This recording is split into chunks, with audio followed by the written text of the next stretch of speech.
Hello everyone, Dennis here from Celebr8.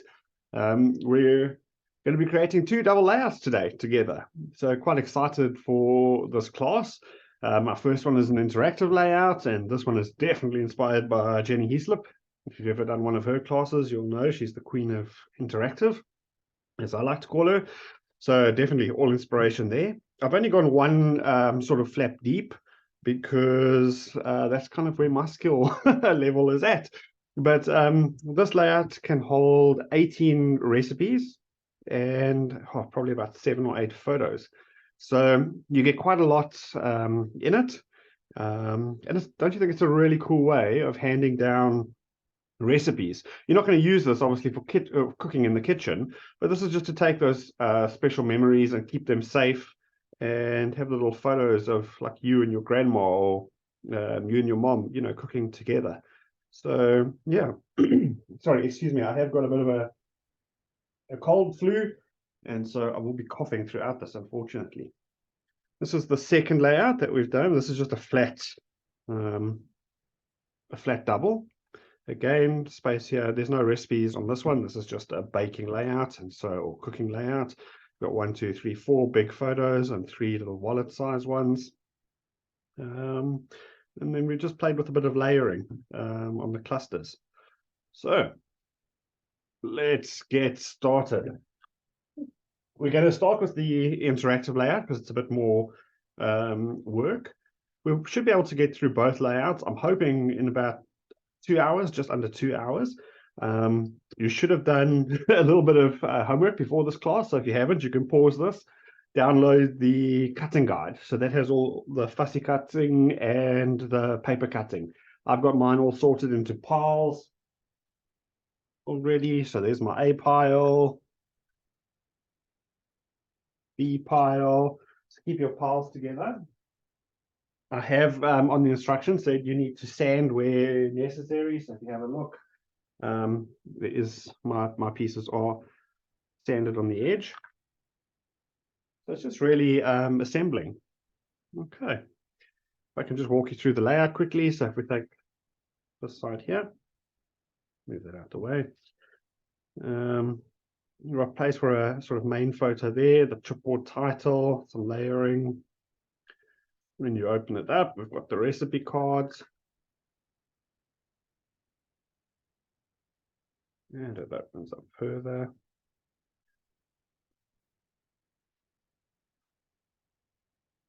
So this little configuration here really holds 15 recipes, another one there, and 2 on the other side.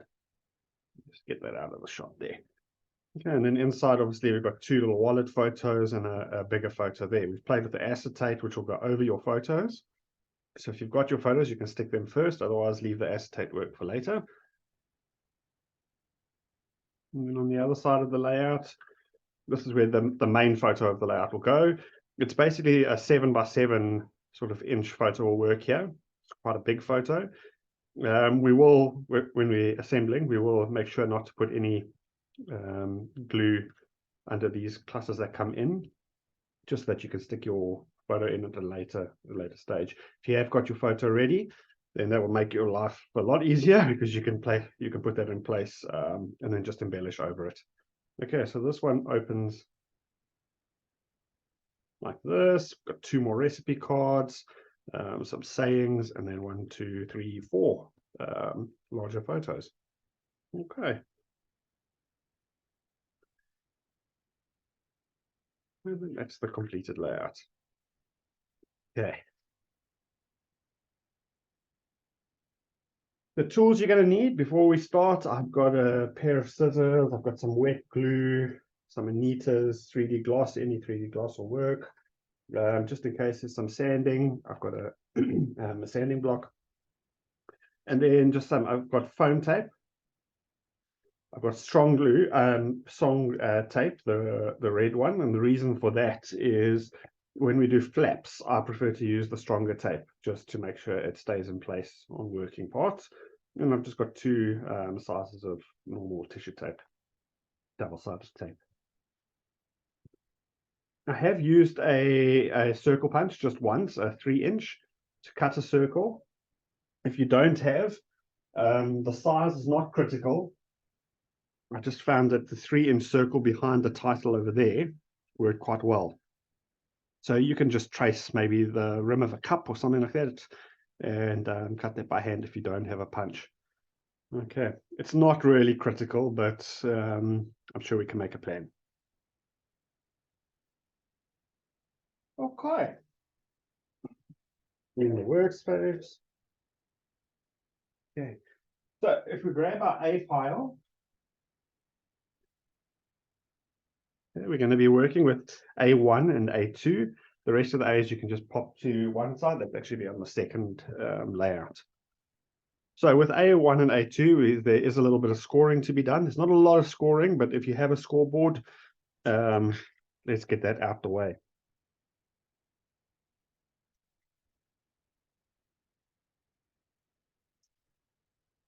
Okay, so popping A1 into the scoreboard, we want to score it at 1/2 inch, and that's going to create the sort of flap to open. Okay, so at 1/2 inch,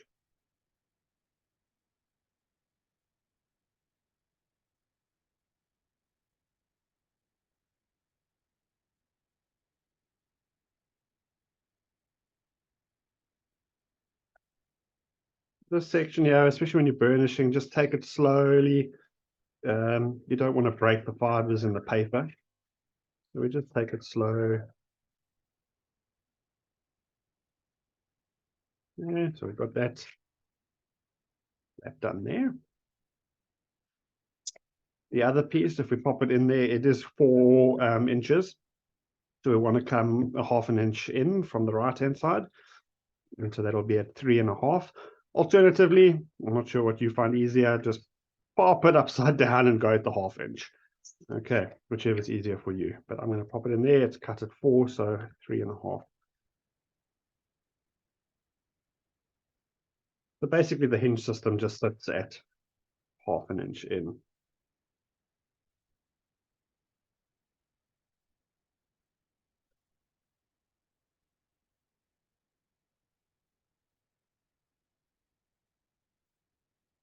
Right. Okay. So this piece is basically going to open like so, and this piece is going to open like so. So we can go and fix tape onto that hinge, but on the back side. So I'm just going to pop them over, turn them over. I'm going to use a nice strong red tape for this. As I said, for the moving parts, this is going to be flapped quite a bit as people look through your layout. So I'll use a nice strong tape for that.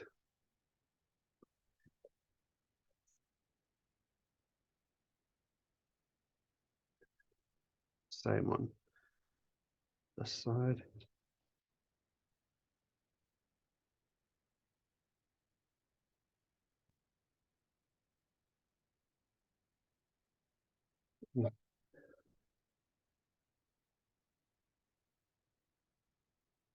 There we go. Flapping open this way, flapping open that way. Okay, if you want to grab the next pieces, which is going to be the base of the layout, and that's going to be with D2, D1 and D2. It's the same sheets of paper. We didn't do anything except trim the barcode off. There's no sanding required on this. If you have, don't stress. It's my base, so I haven't sanded it. Taking your 2 pieces, just have a look at what puzzles nicely for you. I found there's like a sort of seam over there. If I do that, they puzzle really well together. So I'm going to keep it sort of in that orientation. We'll start with the left-hand side.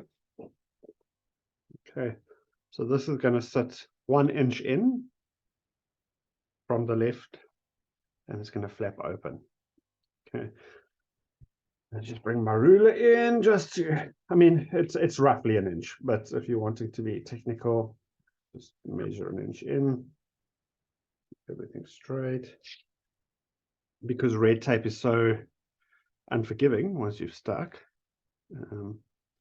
let's just do a zip, as Sandy calls it.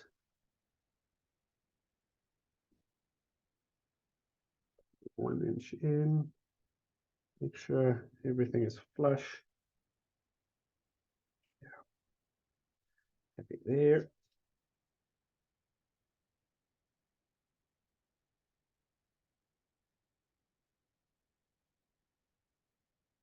Okay. And there's our first flap in. Moving to the other side, we're going to do the same, but now we're going to come in 1 inch from the right hand side. Line that up. Here's my inch marker. Create a little zip.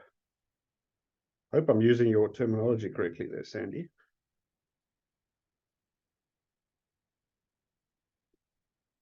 Okay, 1 inch in. There.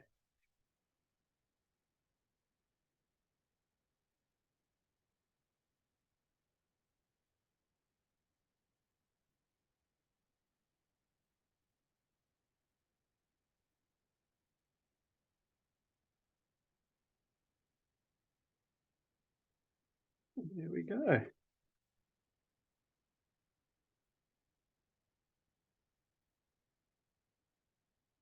So there's the layouts starting to come together already. Okay, then next we've got a bit of a cluster inside, and I must be honest with you, I actually started teaching this whole class, recording it, and I forgot to put this cluster in. So I had to start all over again. So I'm not going to do that a second time. You only make that mistake once. So we're going to start with the red tartan, which is in your pile F. Let's grab it here. I'm going to move this slightly over just for now. We're going to need piece F1 and F2. Okay. So when you're guillotined, if you're guillotined according to the notes, your pieces should line up because we cut it that way. So opening that there. We're going to center this on the layout. We're going to pop that one there. We're going to pop that over there. Okay, so we can go ahead. Put some double-sided tape on there. If you prefer a wet glue, you're welcome to glue it. I'm just going to pop sort of 3 strands on it. This paper is, well, Celebr8 paper is 250 GSM, so it's really thick and sturdy, and it kind of holds its own. If I was using a thinner grammage paper, I would probably put a bit more tape. Thank you.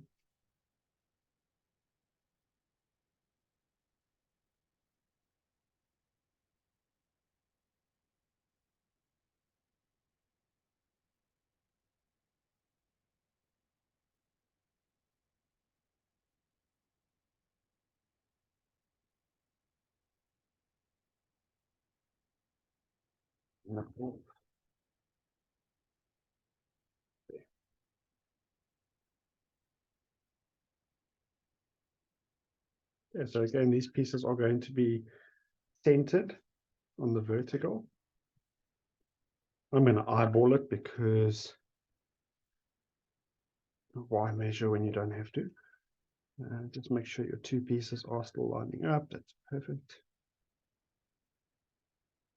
I'm probably going to come in like a mil, not even, sort of in. And that's just a personal preference. I don't like sticking anything right on the edge of a page.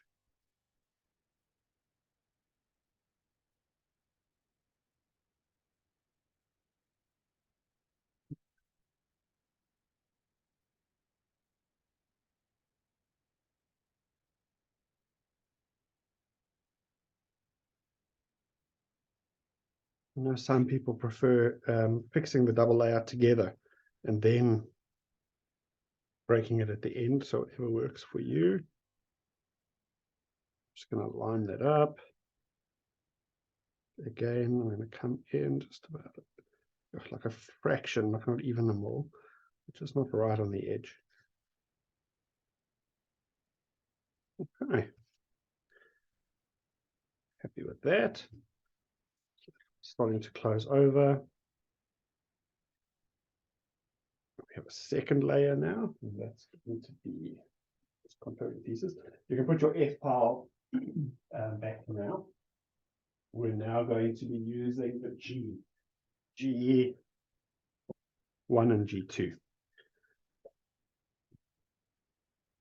So G1 is the bigger piece, the 6x7. G2 is the 6x5. You'll notice we also cut them from each other. So again, centered on our checked tartan pattern, we're going to stick those with there and there. Go ahead and put some tape on the back.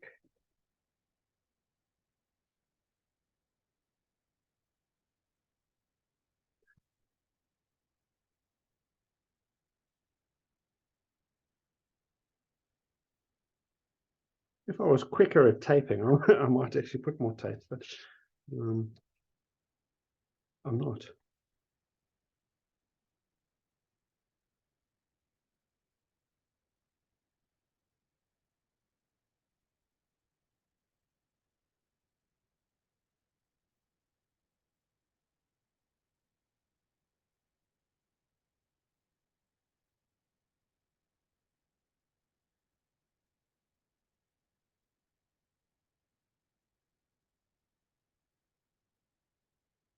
Okay, so we want this sort of in a landscape orientation. So let's center that, which is about there. Again, these are just creating interest underneath, so don't stress too much about this stage. It is nice when you've got sort of a check pattern because it helps you stick things nice and straight. You can use the check for that. The same goes for this text. We're going to be sticking some stuff on there, and it's just awesome having text because it's lines for you to get everything perfect. Okay, so lining up, because obviously we want the two layouts to line up nicely. Let's get this one in.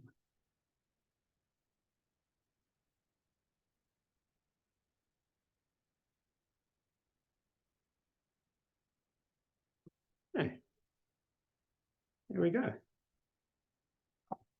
We're going to do a little bit of work on the right-hand side now to continue with the flap. So we've got phase one of the flap done. If you go to your C pile and grab the C1, it's a 6x10. Keeping this in a portrait sort of orientation. What I want you quickly to do is when you turn it over, you'll notice that this does have a correct orientation because there's pots on it. We don't want the pots and the sugar bowls to be upside down and the salt cellar.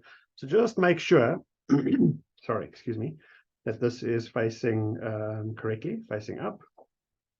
Because when we open it, we don't want it to be upside down. Okay.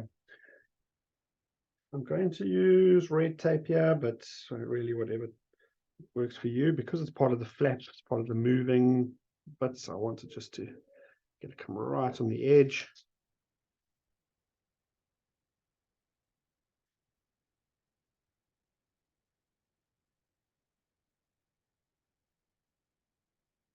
If you're hearing any whistling as this class goes on, we have a major cold front hitting with snow everywhere, and so the wind is starting to howl. And we get quite a... Yeah, I'm just going to create a little zip here, if I can. There we go. All right, let's make it face out. Okay.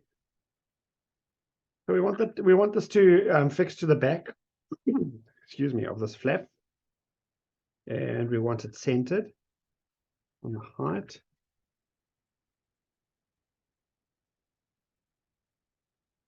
Yeah, it looks good to me. I'm just covering the... You can already see I'm a little bit up there, but it really doesn't matter at this stage.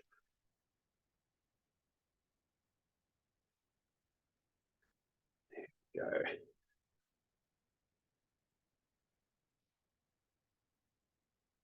Okay, so that was the second part of the flap. I'm just going to Okay, I'm back. Sorry, I had to have a cough there and didn't want to subject you to it. Okay, so there we go. We've got that part of the flap done. Okay. Should we carry on with this side? I think let's get this side done as much as we can. So the next step is going to be put the wreath, fix the wreath onto it. So we had a bit of fussy cutting homework to do. What you will notice on the wreath, which is maybe a little bit different to the fussy cut, is I kept this edge straight because we want to come. So I did have a few pieces that went over. Just trim it straight. Okay. And we're going to have this. If you have a look here, we want to center it on that sort of maroon burgundy color. So I want it about there. If you have got a pencil, will be the time to grab that. If you have a white pencil on a white table, there it is. Hard to spot. So if I look there, I don't want to stick any glue on this section here that goes off because it's going to stick. So I don't want to put any glue there. So I just want to make a little marking. It's from about there. From about there. Don't want to put any tape or anything on this section. So this is the marking for myself. I do know that on the top and the bottom it does overlap ever so slightly as well. If you look there and there. I'm just not going to put any tape for now. Anyway, sort of up there or down there. Okay. Moving that the way so you can see better. Now go and tape however you tape, glue, whichever your preference is. If you have got your 7x7 photo ready for the class and available, you can actually go and stick that on the back now of the wreath.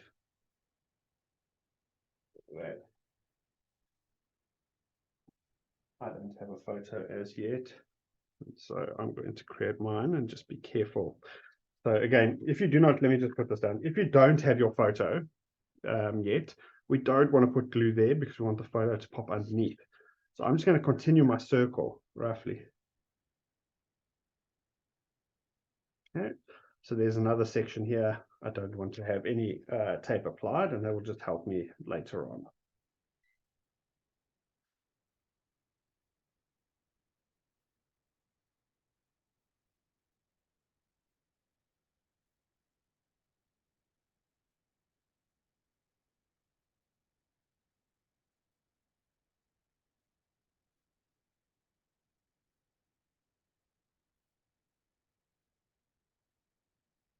Or I forget,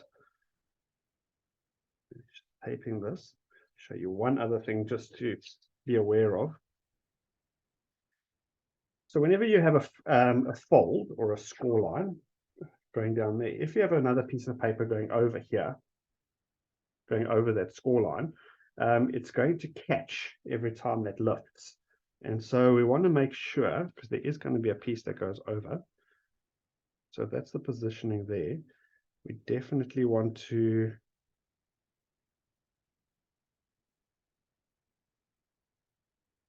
find that score line. I'm going to come over so we can, there we go. You want to find that score line and you want to mark. Remember, you can always erase these markings. There's a there. I actually want to trim that off. I'm going to use a blade just to keep it more accurate. My lines there and there. I'm going to trim that off. And I'm going to paste it. I'm going to actually stick it on the other side of the line and leave a bit of a gap. There we go. Okay. Now we'll have that coming up sort of against the score there. Probably leave it in, I've gained like 1/2 mil and have this one about 1/2 mil out there. If you don't like the break, just get rid of that piece. It really doesn't bother me. So, okay. Let's remove our tape. I'm happy with maybe a little piece here. You can always come with a wet glue and get your corners stuck if you want it stuck perfectly. But again, with a thick cardstock like this, or 250 gram, really does hold its own. So you don't have to go overboard.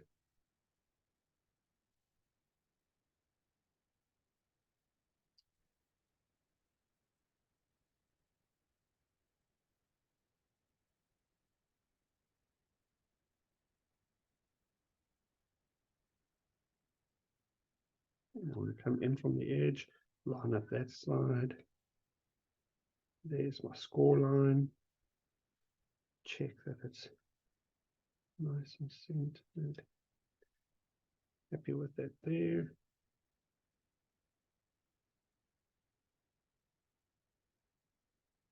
And make sure none of my, there we go. So we had marked it, we hadn't stuck any glue there.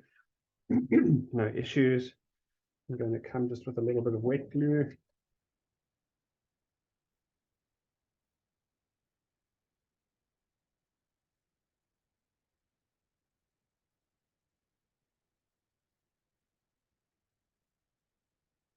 And pop this on the other side. Again, if that gap does bother you, just leave this piece off. Okay. That should work quite nicely. Yep, nothing's catching. Okay. If you take your fussy cuts, I've kept all my fussy cuts in little tubs, sort of like in categories. So these are my quotes and a couple of the kitchen scenes. We want this kitchen guy, which is going to go down here. We're going to have the same issue with the side, so we're going to need to trim off. I'm going to line it up so that this plant goes to the right and the kitchen stays on the left. I'll trim it, lift it up to find the ruler and blade.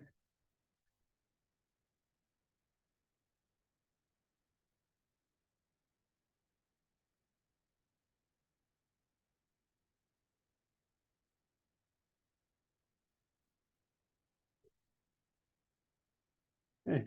We're not going to use foam tape to raise. We will raise other sections, but having foam tape, sorry, excuse my voice, having foam tape this close to a fold, we don't want to create any raising. So we're going to just stick this one flat. So yeah, if you prefer a wet glue, you can glue it on. If you prefer tape, you can tape it on.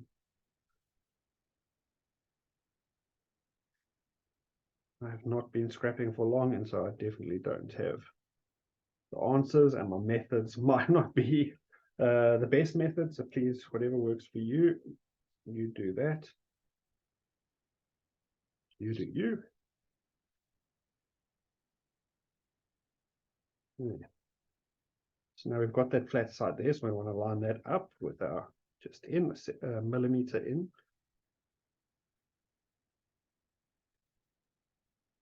Should have said this earlier, but if you're going to be putting your photo behind, you just want to make sure that you don't put tape on the inside of the circle there. So hopefully you haven't stuck that just yet. Some wet glue again. I think Laura Hanna had a Facebook question about how do you apply your glue, and there were a few images. Do you use squiggles? Do you use dots? Clearly I use squiggles.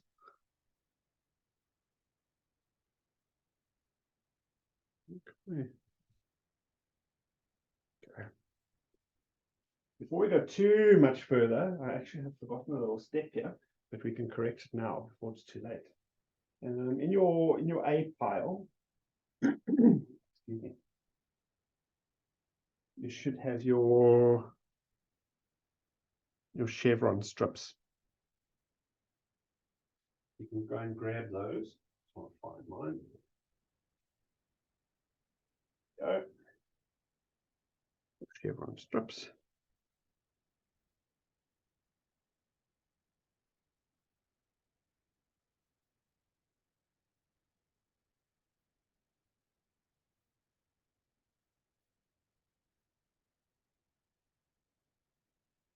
Juliet, I did one of her classes while she was, doing an online class for us.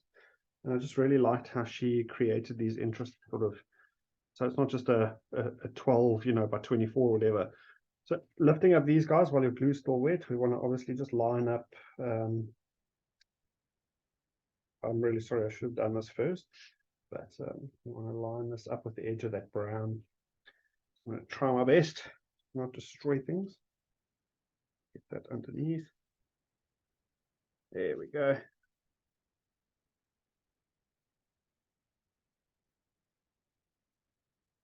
Up nicely. Again, sorry, we should have done this first, but no biggie. There we go. Put your glue down. You can put some more glue behind there if need be. There we go. So before we forget, on the other side of the layout, let's quickly do the same. Apply some tape to the strip.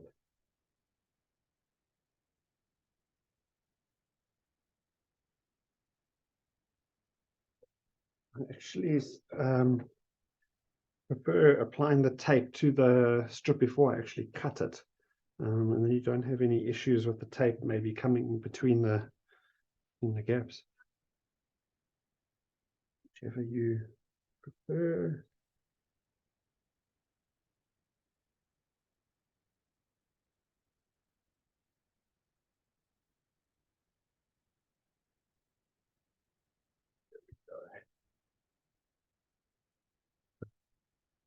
Yeah, so sorry about that again, but made a plan to come right. Hey, so if we look at our main layout, basically got the structure together.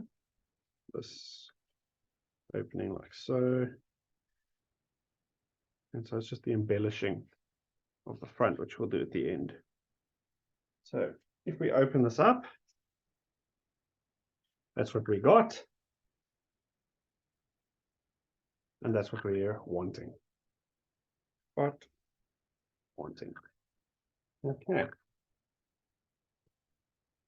So if you look at your C pile now, you're going to need pieces.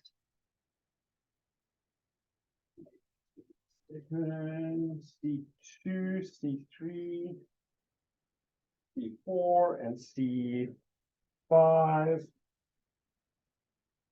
You need C6? Yes, C6. Okay, so 6 buckets, C2, C3, C4, C5, C6. You'll notice C5 is on the reverse side. Okay. Bring them all facing the right way so we don't get confused which side we're using.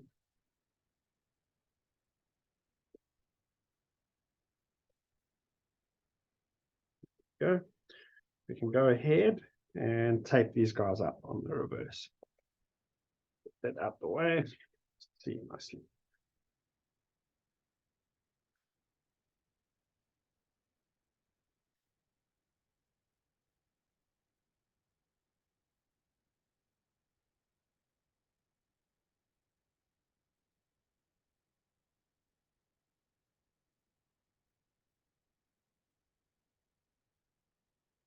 The one thing I do like about not boxing in your tape or coming in slightly from the edges, excuse me, is that you can tuck things in. Because I generally get the structure done first and then go and do the decorating. So this is a bit more forgiving.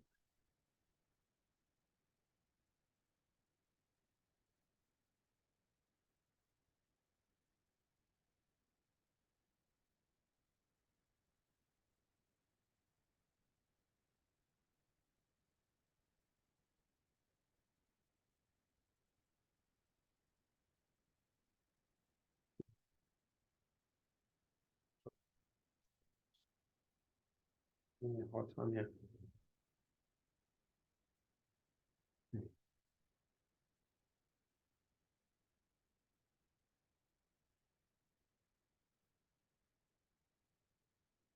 And the last one.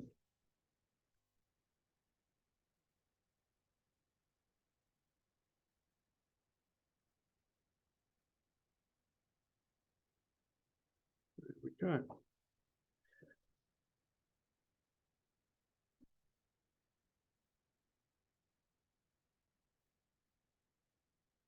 And bring the layouts back in. Yeah. These guys, where you can see them nicely.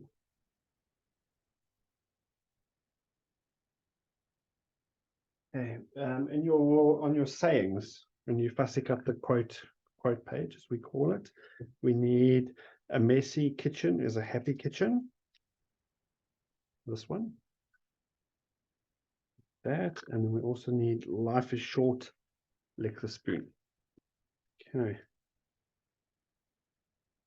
You'll notice I haven't sanded mine yet because I actually found that they're ever so slightly too big. And so I actually want to take off 3 or 4 millimeters just off of the kitchen side, not the saying, off of the kitchen. So if I can show you where we're going to be doing the placing, then you can get an idea of why I'm saying that. So we're going to have this piece over there, and then we're going to have the saying this side of it. If yours fits nicely, you don't need to trim off. But I find, depending where you stuck this piece down, this could be a bit tight. And so we want the same sort of gap all the way around. So if you need to trim off, you can trim off that side. My placing actually looks perfect. I don't need to do much trimming. So just excuse me quickly. I'm moving the bed because I just want to sand the edges. Do that now.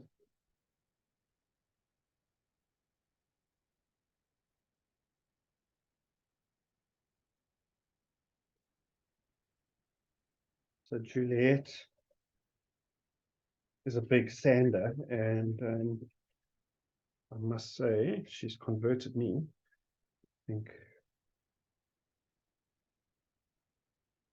sanding the edges just really adds something, especially in like a sort of heritagey kind of collection like this in the old world. And as long as you prefer inking, please by all means you can chalk up the edges. Michelle from Bake is a chalker. Okay, so these two saying cards, we can go and tape the backs of them.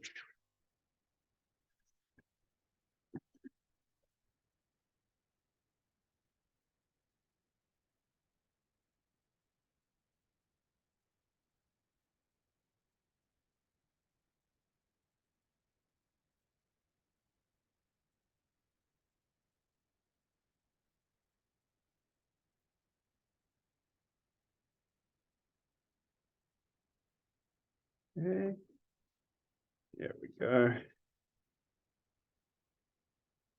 So if we can get all our pieces, we're going to be working on this side, on the right-hand side, and we're going to be working on the left-hand side of this single.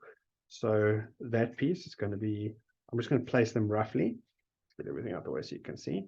So that one's roughly going to be there. We're going to have another one there in the burgundy. Again, this is just a rough placement at this stage. One this way.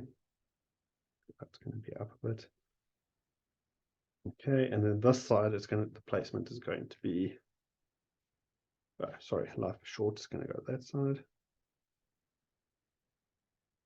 This one then going to go up. And I can already see we need another one of these burgundy pieces. I think the next one in the sequence was C7. Sorry about that. So it is in your pile. So just grab C7, tape up the back.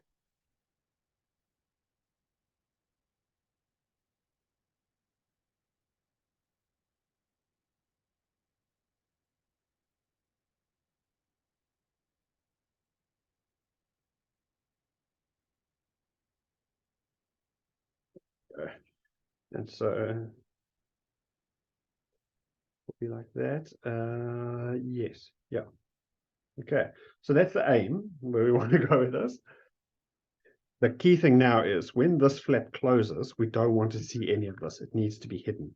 So what I'm going to do for now is I'm just going to move this off, and then I'm going to close this. I'm going to grab my pencil, and on these two burgundy corners, just going to put a little mark. I'm going to erase later, but for me, I just know that nothing must come out. We need to stay within that. It gives me my spacing. Okay. So I think because the limiting or the sort of factor here is probably we don't want to be against the edge. Let's start with this piece here. Again, make sure your orientation is correct. We want the pots facing the correct way. Move the tape. Okay, so I want to come in up maybe 1/8 of an inch or 1/2 centimeter up from the bottom.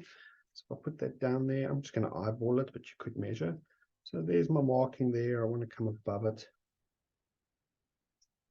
In fact, let me not make a mistake here. There's my marking there. So I mustn't be below that. Come up.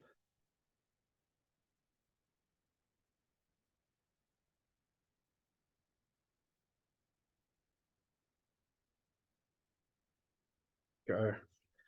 Just check on it quickly. Yeah, covered nicely.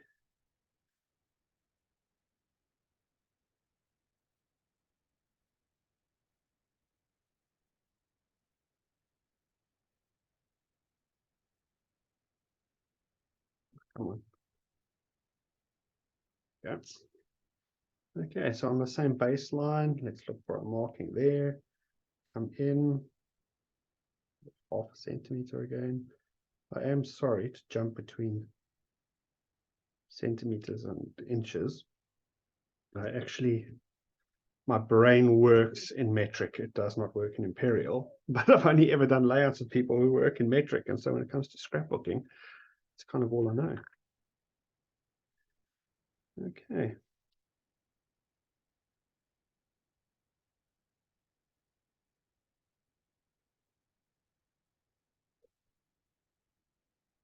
I'm going to there's my marking up there, just to make sure. Going to line up with the left edge there, come down slightly.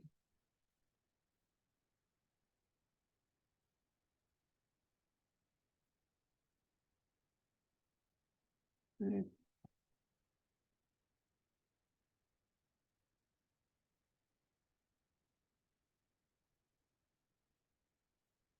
We're going to take our saying, life is short, lick the spoon. I wish I could. Having 2 kids, I never get to lick a spoon. Excuse me. Okay, so that's that side complete. If we take the ruler away and we close this, there we go. We're not seeing anything from behind sticking through. Now we want to complete this side. Once again, the orientation was a little bit different. Basically going to mirror things. So we're going to want that. We've got now our line on that side to work with, top and bottom. And we're going to pop that there. Okay. So let me start with the saying this time. I'll get in that bottom corner.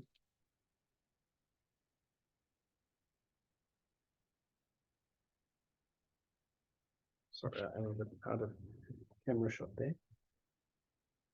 Okay, use your ruler if you must. I want the baseline to just run nice and straight along there.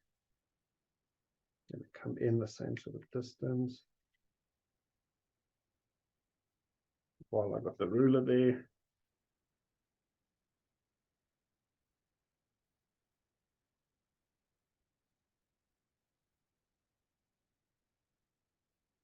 While our ruler's there, let's pop this guy. Yeah. Again, some things just to watch for. Don't ever go too close to the side when we have a flap, because it won't close.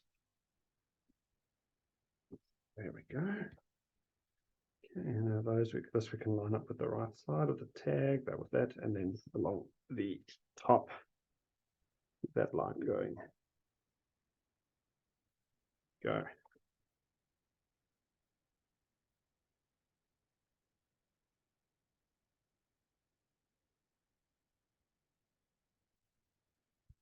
And lining up.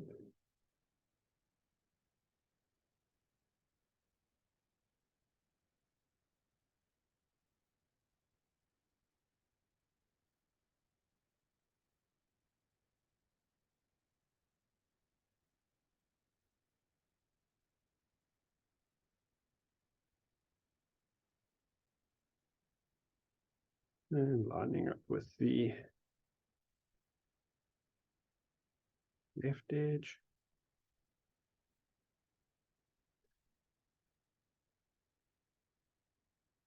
Okay, there we go. That is the main layout. The rest of what we're going to be doing is really just decorating and decorative. So for now, we are there. We're done with that side. Okay, pop that to one side. And let's go back. The left-hand side of the layout. So again, we've got that flap in place already, and we've got that. So yeah, we've got a bit more decorating to do on this side. It's a bigger, you don't have the wreath. So we've got that to do on the front. And we open up, we've got the recipe cards. I think while it's still fresh in our head, actually, let's get the recipe cards out the way. It's probably the most complicated part of this layout, and it's really not that bad. So if you grab your recipe cards that you had cut for me like this, if you're a little bit confused about how to cut this from the cutting guide, let me just show you. So we had this together. If it was like that, this is going to be the section where the tape is placed. Okay, and then we've just trimmed the bottom and the top. We don't want it quite 12, so I've just trimmed along the edges of the recipe cards. Okay, and there. So we're going to need the scoreboard just for a sec.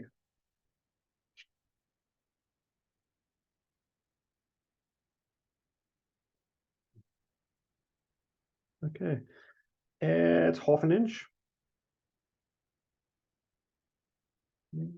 Score it in.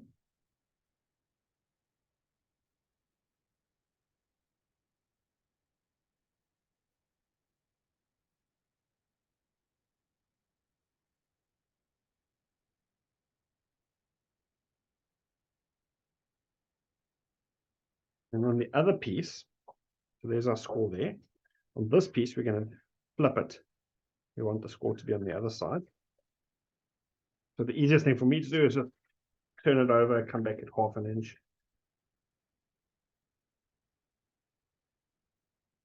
Again, it's just easier than placing it there. To explain that to you again, just in case you missed that.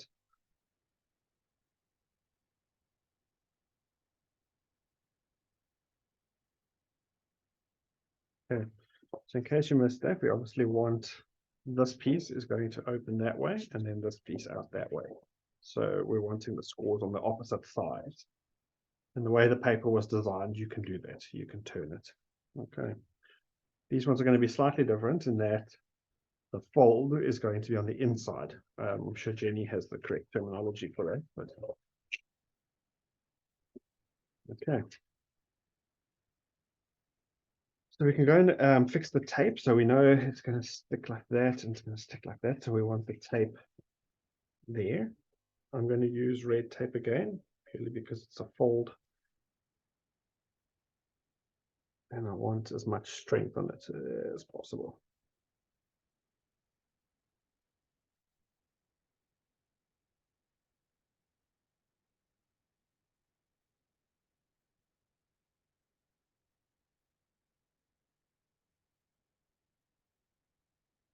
Yeah, this side again, it's going to fold up like that. So we'll tape here.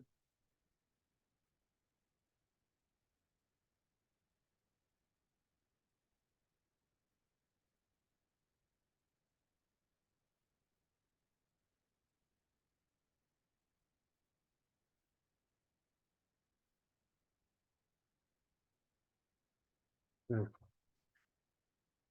That there, we got that there. Maybe putting the red tape to the front. You can do this in your guillotine, or you can use a blade and a ruler.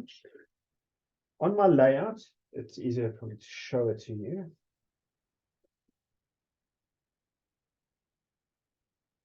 So I've kept the stem with the glue as one whole long piece, but now I've gone now and I've cut these individually. If you wanted them to flip as one, you could leave the step out. I'm going to stick to my original plan. So midway between the two recipe cards, place your ruler, and from the score line across, we're going to cut. Don't cut over the score because we want that to stay.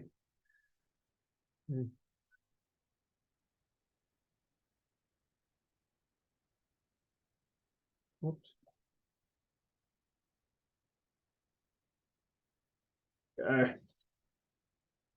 And the same here, midway, straight from the score out.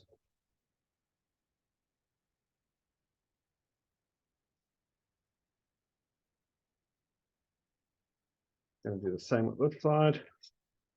Just flipping it over because it's easier for me to work from left to right. Sorry, keep my head out.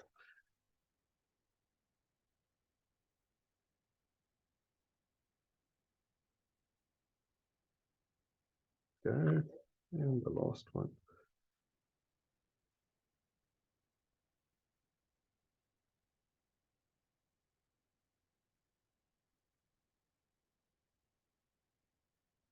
Let's haven't quite cut through deep enough here. Okay. Okay, I'm happy with that. Grabbing your layout now, bringing it back in.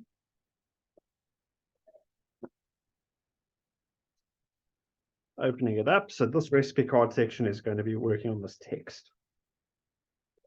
So the first one, we want the glue to be on the right hand side, on the left hand side, and facing the back.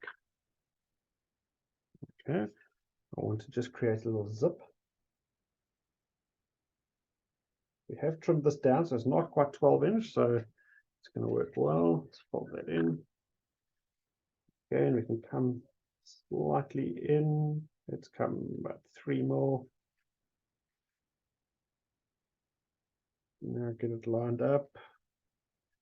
There, looks good to me. Where have you gone, Mr. Zip? Back in. There we go. Lined up. As you can see, I'm slightly in. I'm about 3 mils in on either side on the bottom.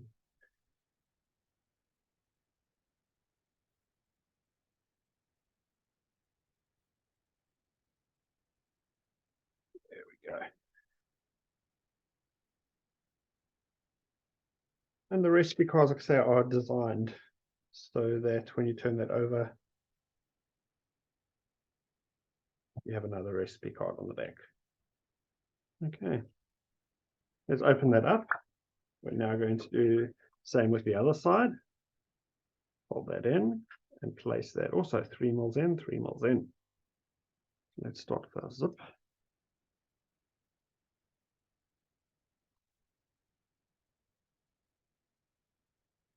Roughly into position. You're fortunate at home that you don't have to worry about getting your head under the camera, so I would normally stand over this placement. Please do that. Okay, once you're happy,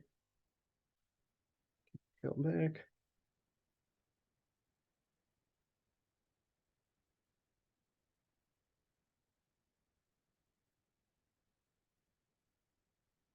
And we have it, those can open out. So close those back in, and that closes back in this way. Okay. With your recipe cards, you also cut 6 just perfectly out. You can leave any borders. I'm going to grab 3 of those, any 3. So far we've got 3 on the back, 6, 9, 12 recipe cards, 13, 14, 15. So we'll get 15. These we're going to just stick underneath. And apply tape to the back. This really doesn't matter because they are reversible. So just to one of the sides. Apply some tape to all three. These are not going to flip or flap or anything. You could make them if you wanted to. I really didn't want to do more than one. I don't want to make it too complicated. Maybe as I get braver, I'll attempt more folds and flaps. Okay, let's put the tape on all three for now, and then we can come back.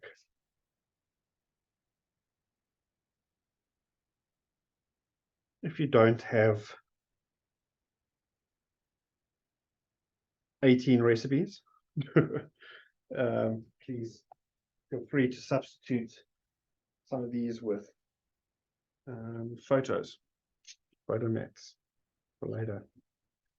We're also going to have quite a lot of, there were a lot of fussy cut items on this collection, and so you can create some pretty cool clusters. Maybe do one at the top, one at the bottom, and do a nice cluster in the middle. Excuse me. It's entirely up to you.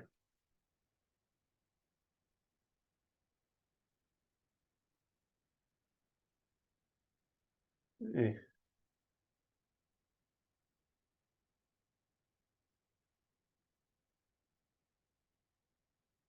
So having a look here, we want the two recipe cards to line up nicely. Centered on the text, so that when these close, it hides that recipe card.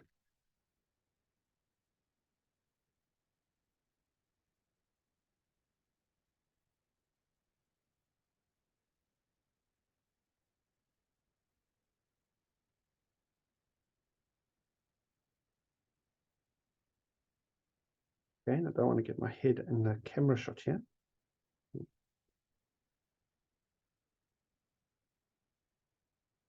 Let you get it nice and center, however you line things up.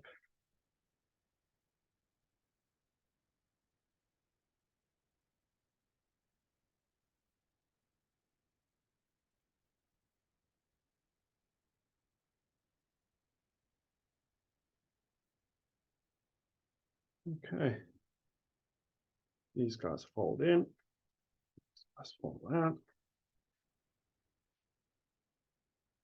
Okay, on your fussy cuts, I've got all my little tags here. You will notice, here we go. So you'll notice with our tabs that we generally do a Celebr8, and it looks a bit random, but it's for a reason. You'll notice that some face that way and others have a complete opposite, and that's so that you can puzzle them together like so, and you have a cover, a front and a back, which perfectly covers. Okay, so what we're going to do with these, I'm not going to do it now, you can do this later on, but you can glue the two together. I would start with a piece of tape along there, and then with a wet glue you can then have this thing split, the front layer coming to the front, the back layer to the back, like so.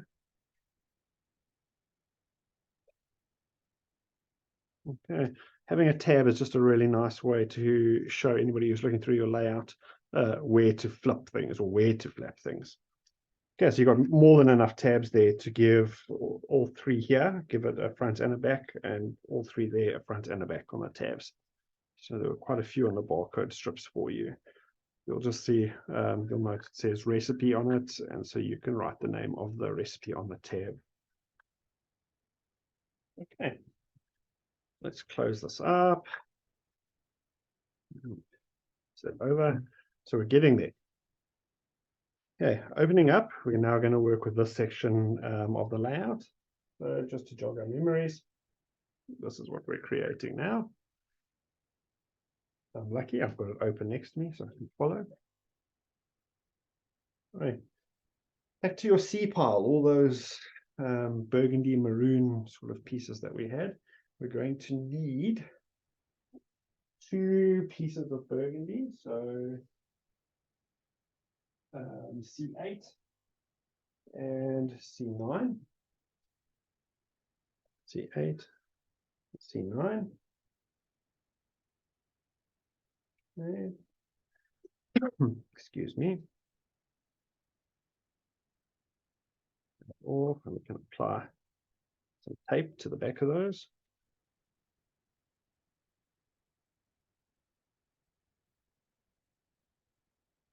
Again, personal preference. If you like the look of the utensil sheet on the back section I'm taping, you're more than welcome to switch it around. Have that showing. These are basically mattings, and so for me, a lot of this visual would be covered. So that's why I'm using the burgundy side.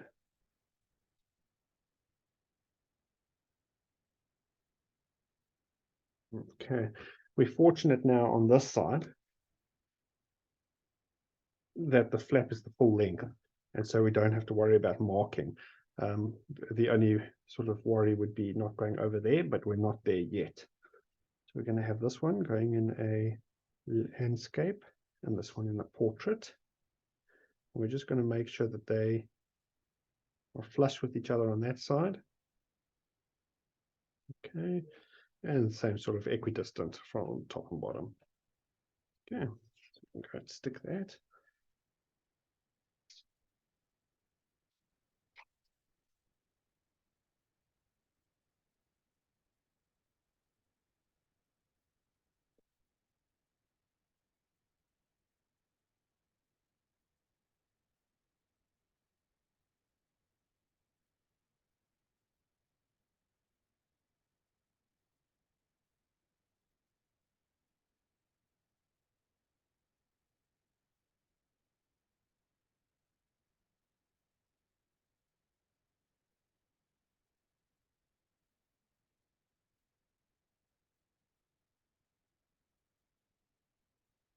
Wind is really starting to pick up this side now.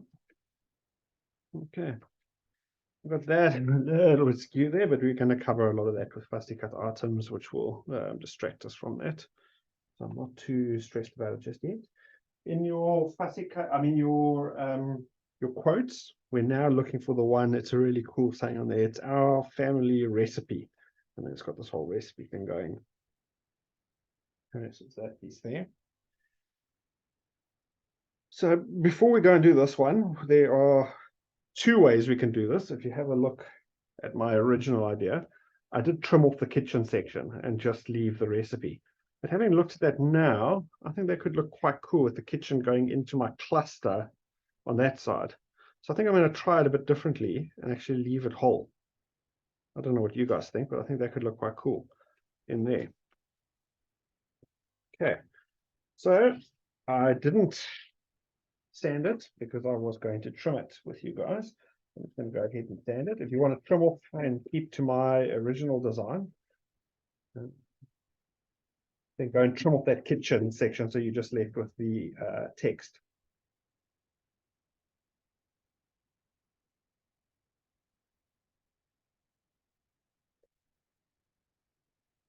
Normally on version 2, you can come up with some some nifty ideas or tricks here.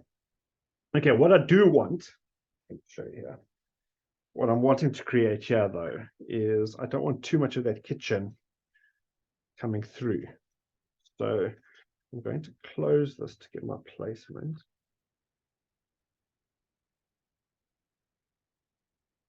So using my grid here, I'm actually going to line it up with that red, the red horizontal and vertical. So something like that there.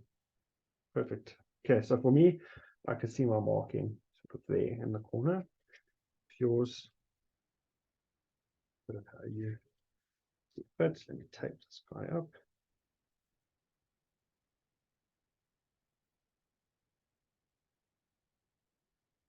Sorry if you've been scrapping for ages. I'm probably taking this way too slow. Hopefully you're managing to just relax and listen to the sound of me waffle on. Again, I had that placement in mind. I was using the red there for me, but you would have seen where you wanted yours.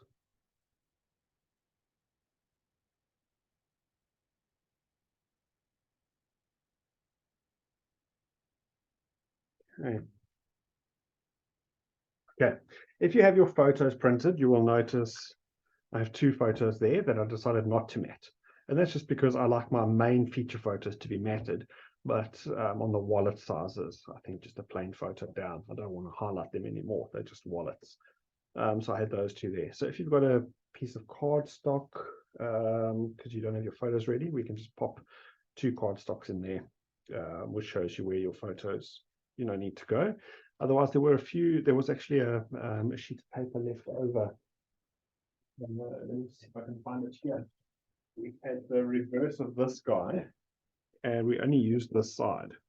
Well, this PP8807 scrumptious. We only used this side, so we have that open. So if you want, we could actually create those two mats using this section here. So I'm going to go ahead and actually cut those. They are wallet size, which is 2.5 by 3.5. So let's just get two pieces, 2.5 by 3.5. Got my guillotine here. I have a full sheet, and that's just because I'm very fortunate to work at Celebr8, and so I have access to this stuff. For you guys, go and find that piece of paper. Move that.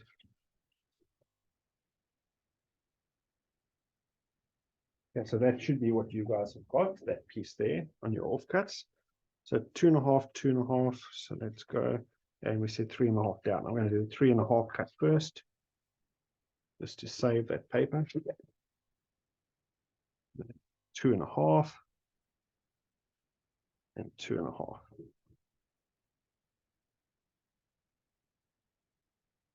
And for those of you who like inking a bit, because we're not matting this, I think what I might actually do is grab my Jumbo Java. I think if there's any color everybody sort of has in stock, and it's the most versatile, it's probably Jumbo Java. I'm just going to give it a bit of a chalk there.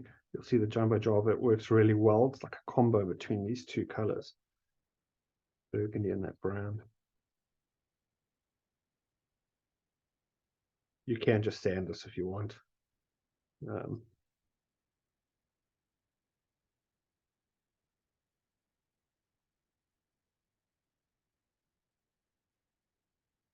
Okay. So this piece here, we're going to sort of line it up down here with the edge. And this piece, we want it to be completely under. We don't want to see it. We only want to see the one photo. Yes, popping this over.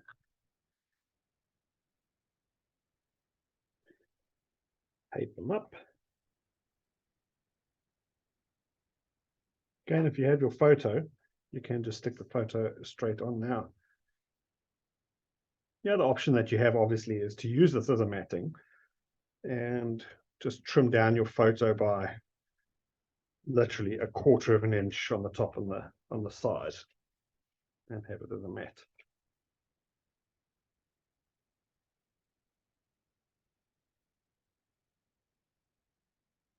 And let's pop this guy here first.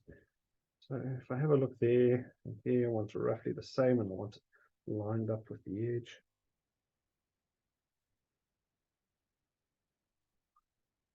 Here looks good to me.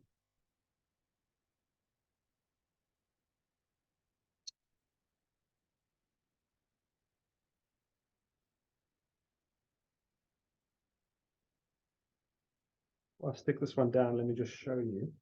We are going to play with an apron going between the two photos. And so we can actually leave a nice little gap there just so the apron fits in nicely. So I'm probably going to center it on this brown. And wherever you think looks best. So because I know I'm going to have the apron coming in there, the bigger gap actually works. Okay. So there we go. We go back to the main layout. We're basically done. It's just going to be embellishing. You go back to your recipe cards, you'll notice you have 3 over, so we can actually go and stick those so long. This one here has a matting for the recipe cards, so pick one, tape up the one side, and this is how you get your 18 recipe cards. We have 15 there, and we have 1 under here and 2 under on the right hand side of the layout.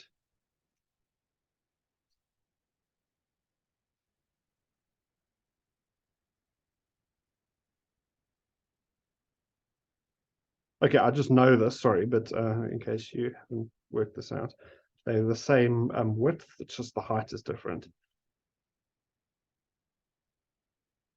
And so it gives you just a matting top and bottom. Okay, is that up? Let's just go back to our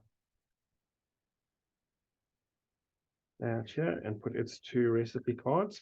We're going to have a recipe card there and a recipe card there. So we can go and tape those 2 up.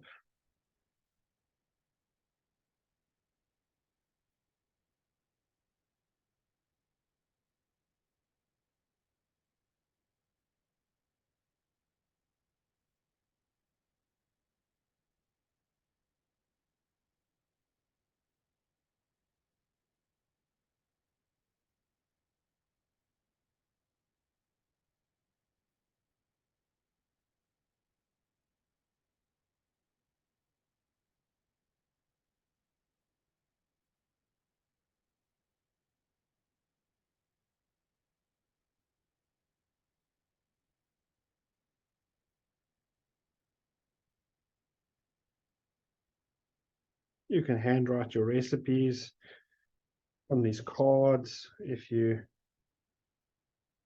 are lucky enough to have one of those your memory keeper typewriters. You could type your recipe on, go with the look and feel. But yeah, handwriting would give it a nice sort of personal touch. So if you're lazy like me, I would actually give this to my mom or my gran or somebody, you know, in the family tree there, and get them to write the recipes in for me. But yeah, that's just me. Okay. We are in... No, we're not done. We've got the front of this layout to do. I'll get an exercise there for nothing. Okay. And your C pile again, this is going to be the last piece that you had, C10. So we're now going to be working with this side here. C10 is going to pop it there. You're also going to need E3, the green dot. I've used the slightly lighter green. There's a C10, E3. And then you're also going to need piece F3. F3, the red sort of check. F3. Okay. If we look at our sort of orientation here, we're going to have that green going there. We're going to have that coming down, dropping down. Just turn that dropping down there. And then we're going to have the photo mat coming off and over and on. I'm wanting to create something like that. Okay. You can go and apply tape to all of these pieces. That out of the way. Turn them all over. Oh, okay. The inside of my tape is popped out.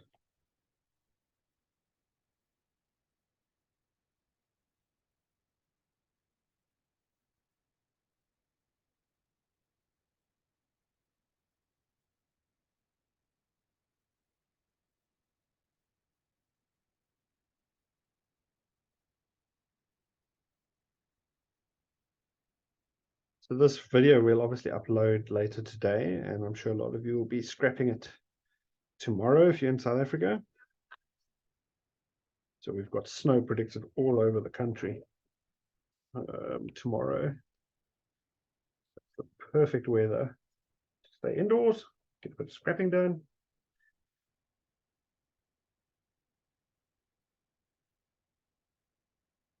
I have a feeling Erin is going to have our family go snow chasing. So we don't get snow on the coast here, but inland towards Uniondale, which is about an hour and a half's drive, 2 hours drive. There's normally snow there.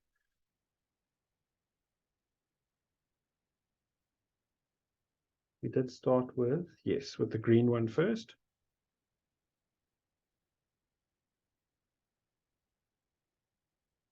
So we're wanting to come close to that fold. Obviously, we don't want to touch the fold. We want to come in a bit. So I'm going to just place that a centimeter down, a centimeter in from the score line, the fold line. This really is nothing technical, so don't overthink it. I'm then going to take the check cotton dish towel. I'm not quite sure what you even call this. When I designed this paper, I was trying to go for a dish towel kind of look. So I want to drop this down to that paragraph there. It is going to come over more. So somewhere there.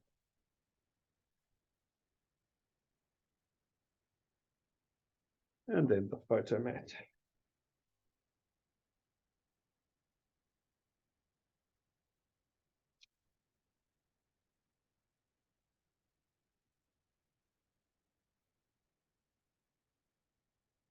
I want to come over. I want to overlap the green. So if you have a look here,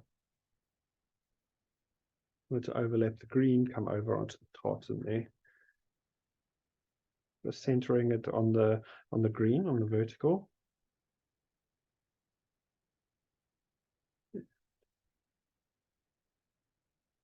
Somewhere there. Okay. It looks pretty random now, but once we start decorating, it'll start coming together. So if you do have that punch, now's a good time. Let's grab it. That leftover piece that we just cut these things, these mats. Just going to cut a nice circle out of that. This is a 3-inch punch. Works well with that size. But again, that's about a coffee cup sort of size, I would say. And so just trace it and cut it by hand. Excuse me. So if we have a look here, I did actually have a white, because I was going to put a photo there, and I changed my mind through the layout, and so I thought, no, the title would actually work best. And so that white is not really needed underneath. But if we have a look at that, we're going to stick this orientation looking good. It's yeah, somewhere there, and we are going to put a cluster, as you can see over there, so we can come down quite a bit. Let's stick that around about there. You can leave this until you're ready to do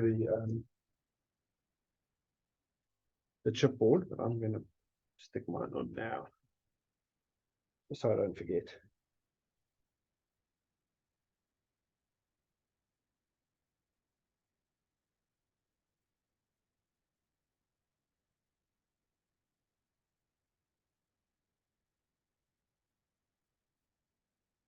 Okay, molds look fairly straight, so I want that.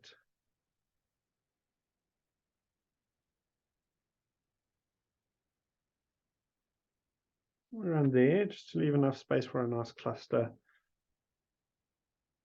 as you can see on that side there. Yeah, that'll work well. Okay, so now I can say that I think the layout is basically done. These you can just decide which way you want them to flap and fold in. I wanted that. You can use magnets. I suppose you could. Doesn't bother me. There we go. Got the one side. Where is the other side? Here it is here. layouts coming together. So it's just really embellishing left for this layout. I'm not sure if we need to embellish it all together or if I just walk you through my layout. Let me walk you through the layout. Then you don't have to listen to me cough and walk and waffle on. So we put them side by side. Okay. I have done all my fussy cutting. As you can see, I've got little tubs, and so there's my aprons and all the sort of brown utensils, text, circles, tabs. So for me, I just like to cut everything. It doesn't mean I'm going to use everything, but I mean, you can use it on a card afterwards. There's so many, so rather cut everything out. I put that to the side. There are a couple of hanging elements. And so, you know, those are probably popped here. Okay, I used the title. Said love is the main ingredient, so I used that one, and so I had that one popped over there. In terms of the clusters, let's see, I used try to get the ones that I use, but I mean there are so many in this collection. You just use whatever works for you. I had a green teapot. Oh, there we go, green teapot. Okay, so we had that one there. Please excuse the coughing again. And then I took a couple of pots. You can choose which size. There are so many. There is literally so much that you can play with in here. So okay, I used a pot, smaller version than that one. Now that I'm looking, oh, there it is. Okay, so I had the pot there, and I actually raised so I kept that flat, and I raised, you know, you're not on the edge, so I raised the pot up with some foam tape. Then on my the circle punch things, I just had a bowl, but I'll just use this for the sake of it. I had that pot there. I had one of these chickens over there like that. And then on the tabs and the sayings and, you know, all of that, this is really where you can make the layout your own.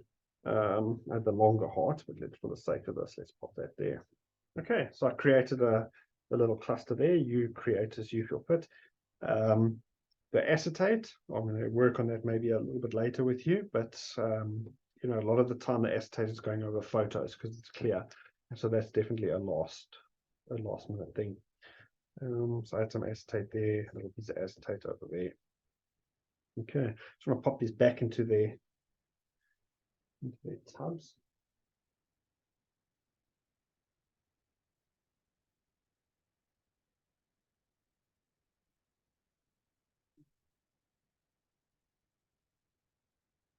We open up the layout.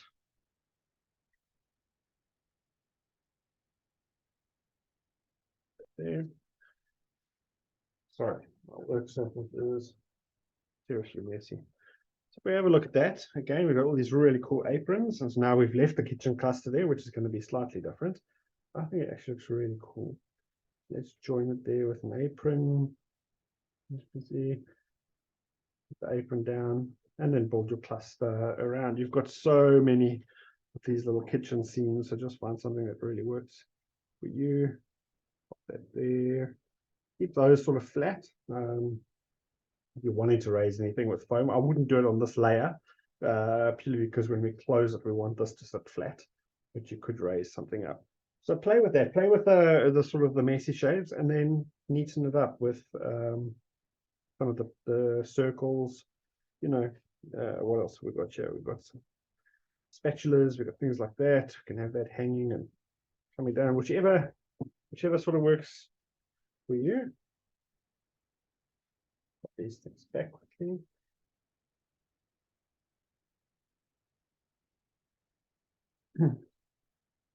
Again, the rolling pin over here, that was pretty cool. So you don't always see it in real life, but I mean, there are layers to this. And so that rolling pin is raised with foam tape. It is on the outside over there, so we can raise it. Not going to interfere with anything. And so, yep. Let me just find there's a rolling pin there. Get some foam tape. pop it on the back, have that coming out there. And I had a cluster down here. There are so many fussy cut elements on here that you can create. So that, I mean, that one there, we're sitting with a little vinaigrette bottle like that, and a measuring jug or something like that. Whenever you're looking for something, you can't find it. But anyway, there is one. There's the measuring jug. I raised the measuring jug on some foam. We open up, we had part of a bigger cluster that goes underneath. So use another. Okay. I will walk you through the layout and take photos of it, and so you can see exactly how we have dressed up this layout. So that was that side. And again, excuse the coughing. This was the other side. I have some acetate going across the bottom over there. I have a nice saying, cooked with passion and love on the bottom. There is a longer quote that you cut on the F pile, which is this one here. So I split this one at Made. So on this side of the Made, gathered around the table, family and friends. On the other side, our fondest memories are. And so split that between your two layouts, and it just creates a nice visual sort of continuity. Move that off, sorry. Have a look there. It just creates a nice, brings your two layouts together. Yeah. In the corner up there, I've just got one of the chickens that we cut out with the punch, raised now with foam. There and there, two little sayings. I've used the chipboard utensils across there. I'm not an expert at coloring chipboard, and so please, I'm sure you can do it better. Come on, focus. As you can see, it is there. Okay, opening up layout.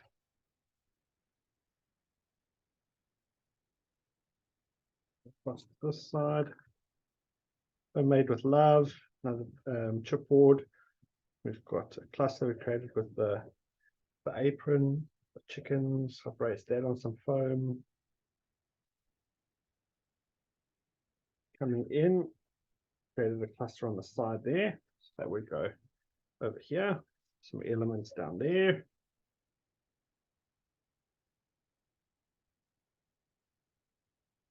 And I will take some photos and you can follow that. Okay, so I think that's basically the interactive layout done. We can move on. You're welcome to message me with any questions if you're falling behind or if you need any help.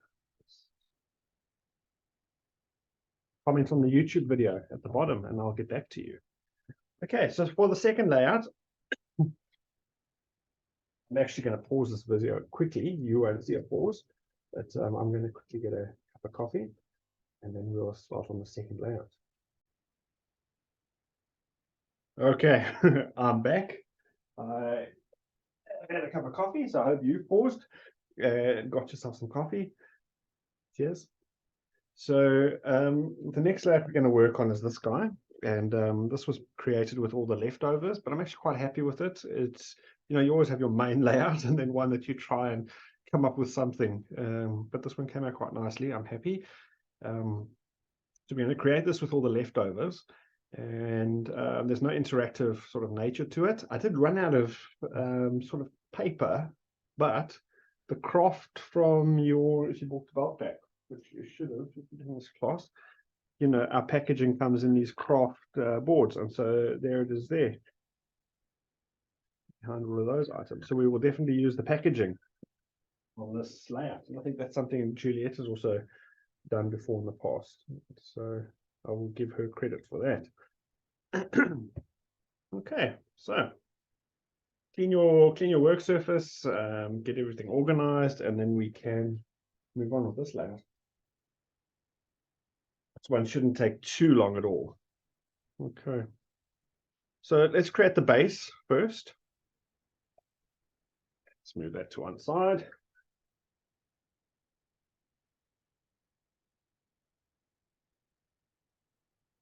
Yeah. Let's create the base. Excuse me. Oh,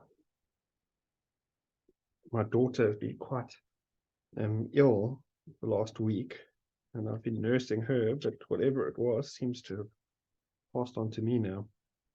Okay, so if you remember correctly, we cut the sheet into a 4-inch and an 8-inch, and then we kind of did the reverse with this sheet, which was and we cut that into an 8-inch and that into a 4-inch.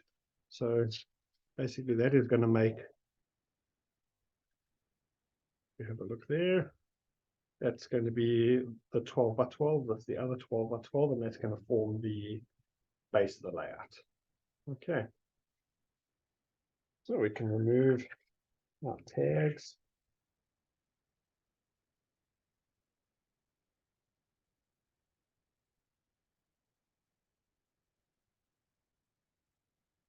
We now want to join. Let's start with the left hand side, move that out the way, and want to join those, flipping it over, that up nicely. We're going to be brave and use red tape. It is stronger. I think what I'm going to do is apply some horizontal pieces just to hold it.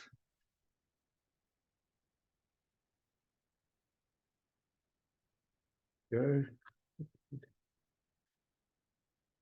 Hold it in place.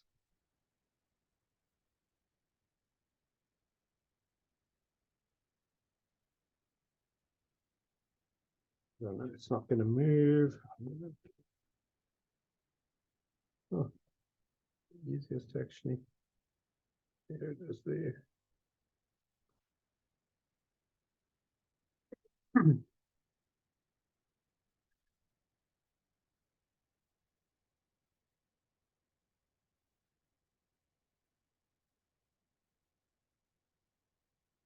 Okay.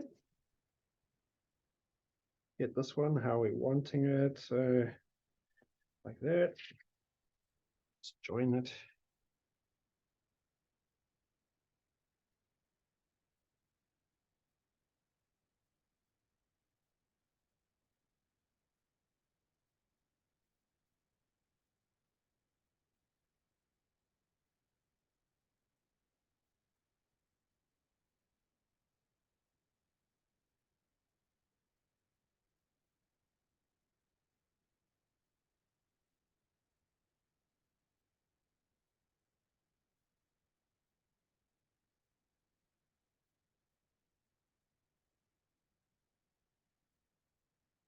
And I'm finished. Okay, there we go. So we've got two 12 by 12 pieces, which is going to form the background. And because of the way we cut it, everything sort of puzzles nicely together. Okay. When I'm finished with my layout, I generally take a piece of rubbish card. I just had some off-cut white and stick it on the back, which just gives it that, you can see, nothing's moving. Holds it together nicely. Okay. So there we go. Step number 1. We're going to grab pieces F4 and F5.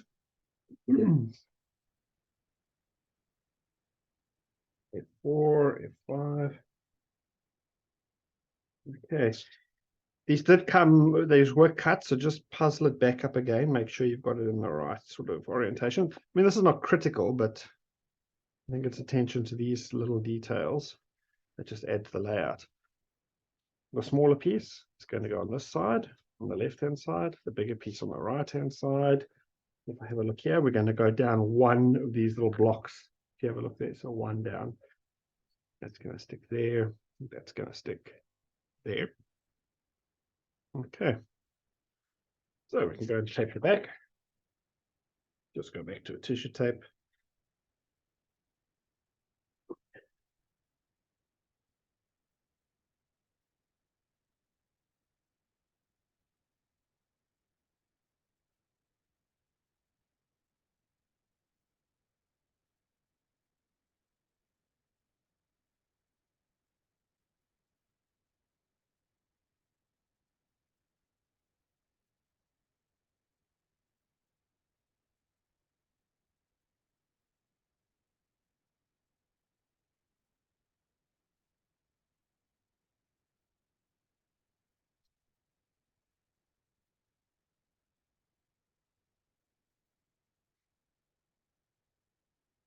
Start with the bigger side first.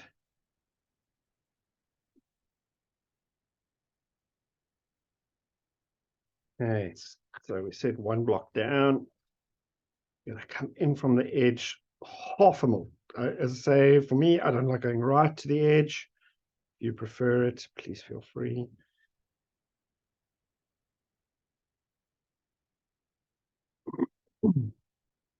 Excuse me. Okay. I was going to leave this recording until it's feeling a bit better. With cold weather tomorrow, I'm sure a lot of you are going to want to stay home. Great. Again, just make sure you're puzzling. There we go. Come the same, one block down. We can line it up with that piece there. One block down, almost on the edge.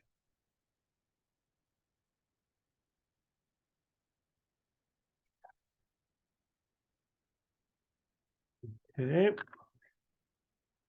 There, happy with that. Now I'm going to take piece E1 and E2, and we're basically going to do the reverse now. Bigger piece on that side, smaller piece on this side, one block up from the bottom. Something like that. Okay. Let's go ahead and tape back.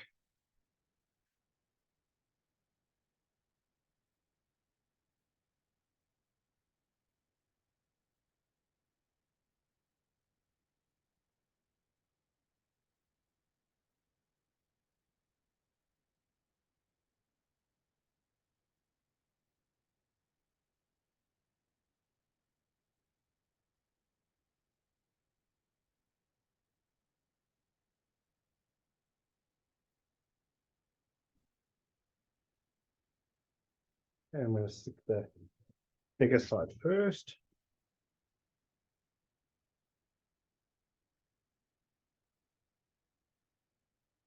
So one block up from the bottom.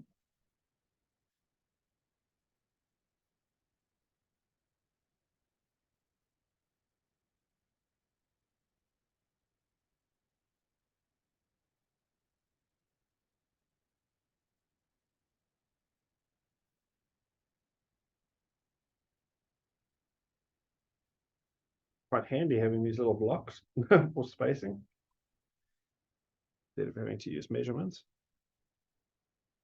One block up. Have I got it here? It's matching. Let me just check. Yeah, definitely this way.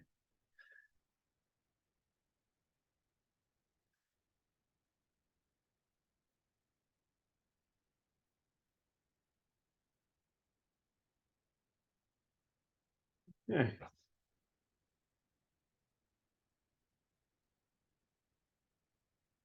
So there we've got sort of base of the layout coming together quite nicely now.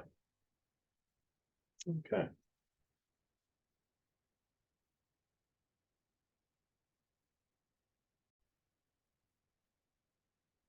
Okay, I think what we're going to do is put this to the side and quickly cut those photo mats, those wallet size photos. Grab your guillotine, and then grab your backing cards. Either from your chipboard or your acetate, you do get 3 sort of with your belt pack. Yes, these are 3.5 by 2.5. And so we can cut this down to, let's go this way, 3.5. 3.5. I'm using the reverse side so that the branding doesn't really affect us. That was a 3.5 by 2.5. 2.5. 2.5. As the last one is 2.5. So there we go. 3. We're going to need 1, 2, 3, 4, 5 in total. So again, let's go to 3.5.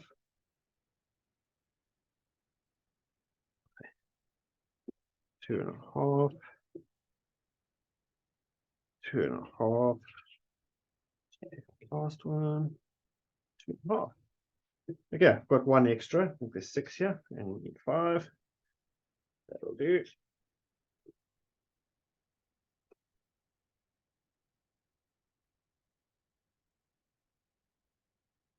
So let's take 5 of those, keep them up there.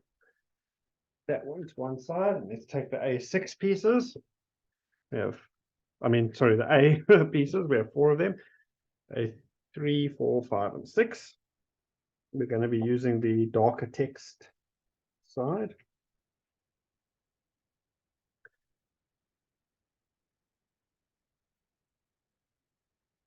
And we can go ahead and tape all of these up. So turn them upside down so we tape the correct side.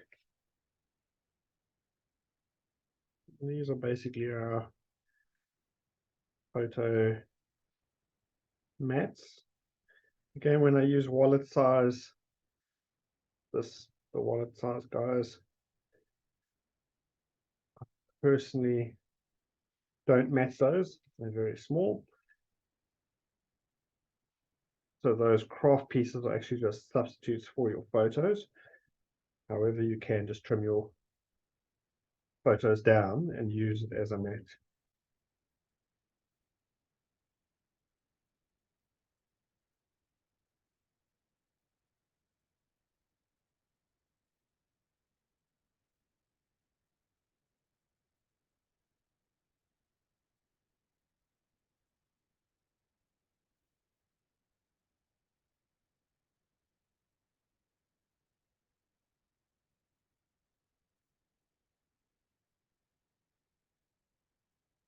Use the balance here. Find that. I cough less if I keep quiet.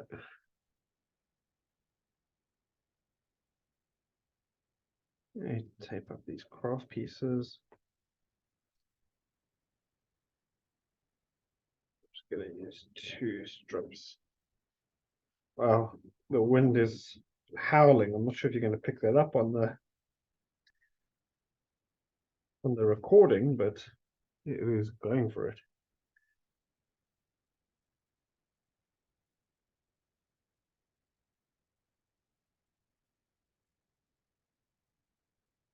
So our distributor in South Africa is the wholesaler, and they're based in Cape Town.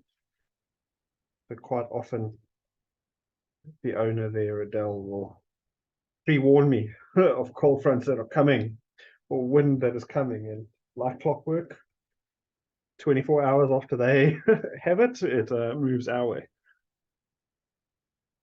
There we go. Okay, so we've got all our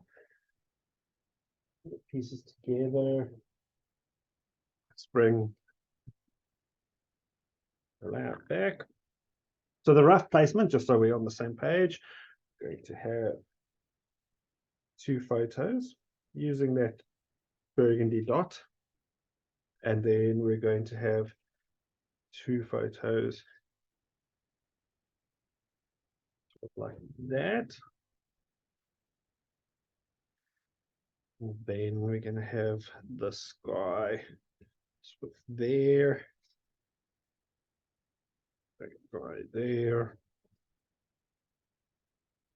I'm not going to stick this just yet. It's just to show you the placements. Okay. Okay. These 2 are actually little for sayings to go on top. So just little mats. The 2 sayings that I used is happiness is the smell of freshly baked bread. I mean, that is true happiness. Childhood memories. So there we go. Happiness, the smell of freshly baked bread. It's going to go up there. So I'm going to offset that like that. I don't know if you, yeah. Also a trick Juliet taught me that not everything needs to be matted fully. It looks quite cool. And then the other saying is nothing brings people together like good food. And I'm going to offset that up there. Happy with that? While you've got your fussy cuts out, just look for that kitchen with that orientation. I think this came from the inside of the wreath. That one is going to place on the edge there.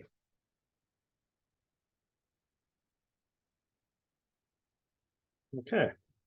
So with everything kind of in place, which will just help us to line everything up, we can start perhaps on this side. And let's get this guy stuck down.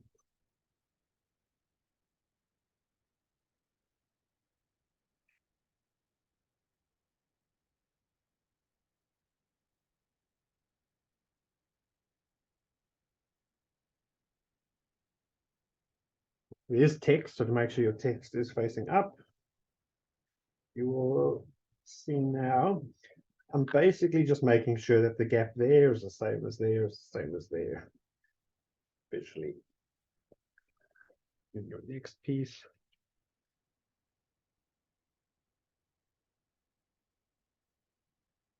You will notice the text that we used on this is actually recipe text. So it does go with the whole baking theme feel. Okay, I'm not worrying about the inside gap there. I'm making sure that these three sides are sort of equidistant. Okay, let's go across to this side now. I'll do the exact same thing again.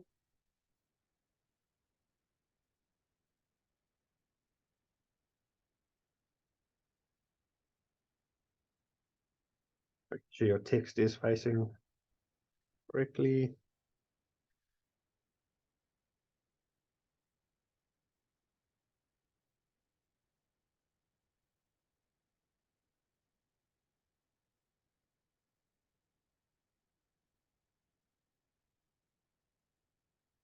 Again, these are photo mats, so your photo will be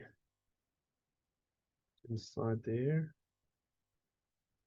I'm going to bring these two relatively close to each other, and that's because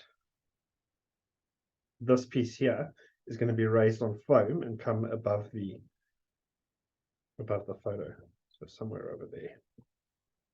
Okay, straight. There we go. So if we look at that there, we've got a pretty cool little frame going.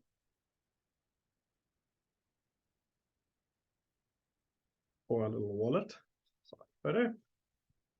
And now I want to look at that, and I think I want to center that top and bottom, center the whole thing on that burgundy. So that looks about the same, top and bottom. There.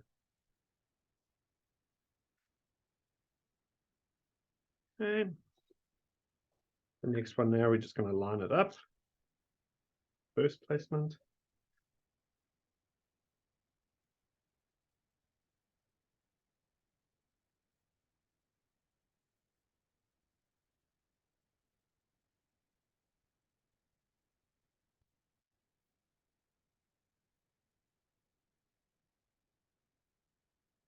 If you like to play with heights, we could have raised that one up with foam tape. We'll do it flat for now, but perhaps we'll do that one with foam tape just to give us. We had that extra piece that we cut. I think what I'm going to do, because I think that and that both raised with foam tape will look pretty cool. I'm going to use that extra piece. And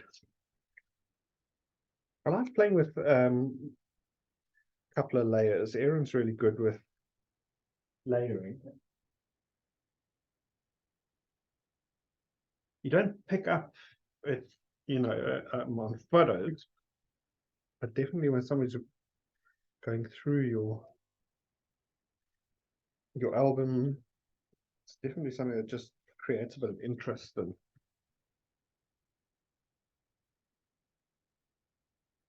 makes the layout so much more appealing. Okay, so you could have done this from the beginning. We had that extra piece, so I'm just going to pop that on top of it just to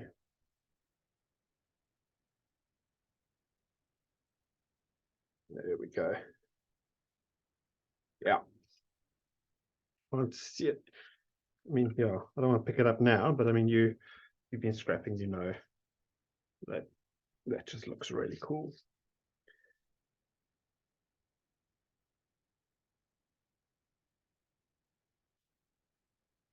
I'm popping some foam onto this piece. Again, just balancing. We've got raised there, so let's raise this side as well.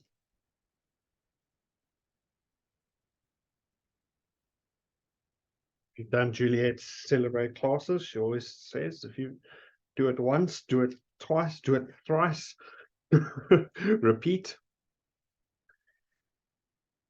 And there's definite merit in that. Okay, so now I want to look at that. I think as we had centered that on there, I want to center this also on the tartan side and line it up with the text over there. So probably about there.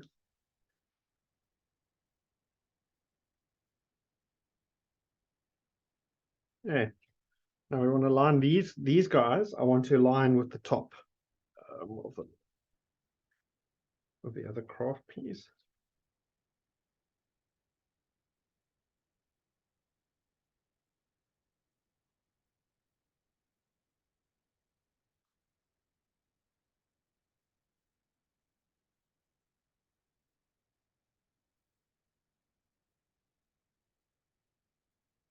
Yeah, I haven't taped it up yet.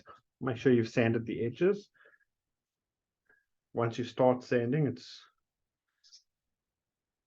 quite important that you continue. Otherwise, it's definitely very visible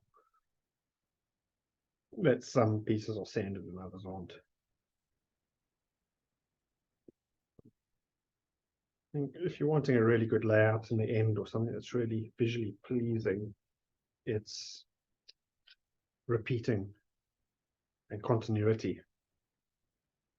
Okay, so I want to pop this on there, but I want to just come in 0.5 centimeter, 5 mils on the top and the left edge. Okay. Now we're going to repeat that on this side. Yeah.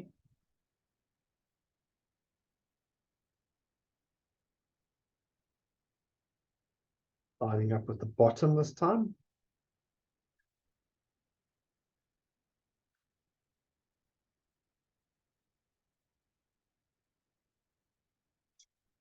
Nothing brings people together like good food. Haven't taped it yet.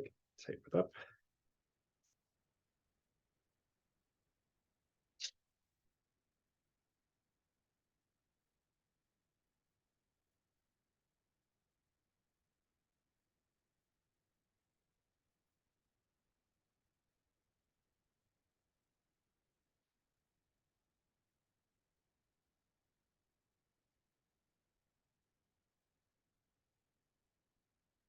Yeah, same sort of distance, but this time from the bottom and the right edge.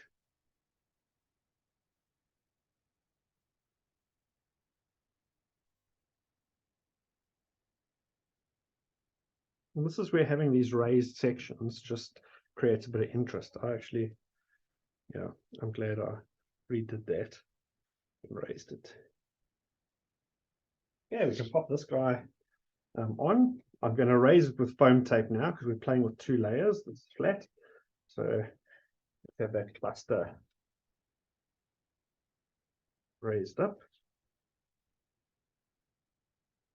Don't put your foam tape right to the edge because we will be tucking things.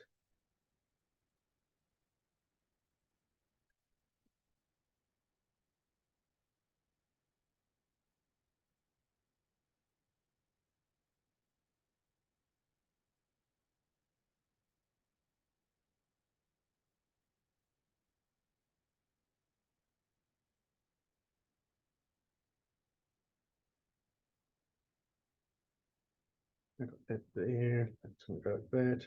This is where the tuck is going to be under there, so I'm not going to put any foam under there.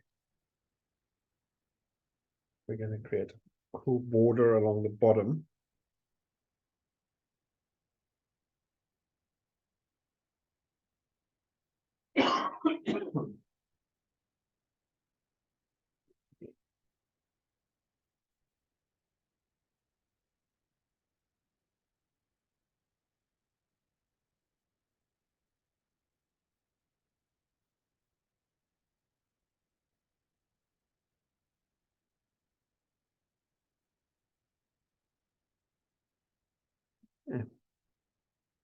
So there we go. The next step, we're going to now play with that bottom border that I was telling you about. So if we look at, I'm going to bring the layout into focus here quickly. We have a look at that. I've created this guy across, which is linking the two layouts. Got an awesome saying. So we're going to need this piece. We're also going to need two little scenes. Let's take maybe that one for that side. Whatever you got left from the first layout, maybe that for that side. Okay. So again, we're going to play with a bit of layers here. These two pieces are going to be stuck flat on either side. This is going to join the two clusters like that. Those are going to be flat. This is going to be raised up with foam. So for now, I think we can take those two and just stick them down nice and flat. I'm just going to use a wet glue for this. There we go, Laura. Answer to your Facebook question. Dot or squiggle? Definitely a squiggle guy. Okay. Just going to pop that there because I just want to do there. And we're going to tuck this one underneath.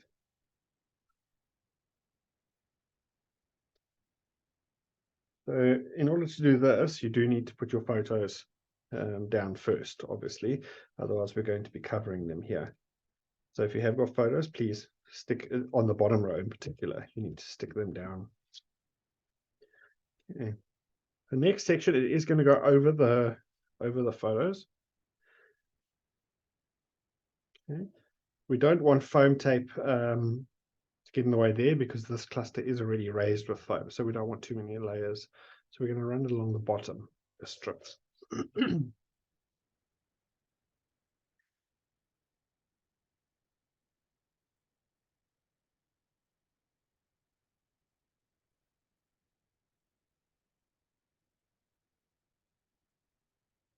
You can do this in multiple pieces, which will work as well. Because as you can see, I've got some foam sort of exposed along the base. I'm not too worried about that because we are going to be placing the chevron strip along there. So that's fine for me. What I'm going to do now is just measure where I'm going to cut this. Obviously, we've got it going across two layouts. So if I have a look, placing it about there, grab your pencil. I want to cut it there.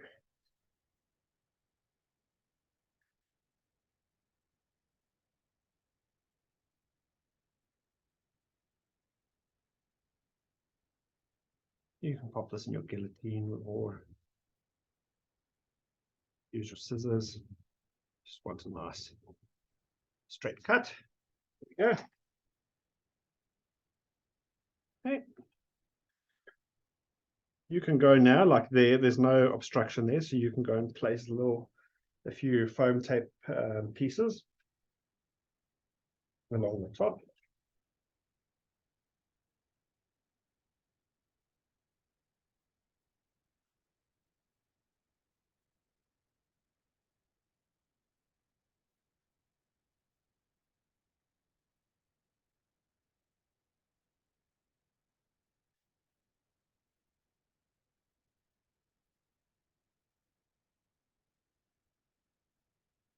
Very happy with that.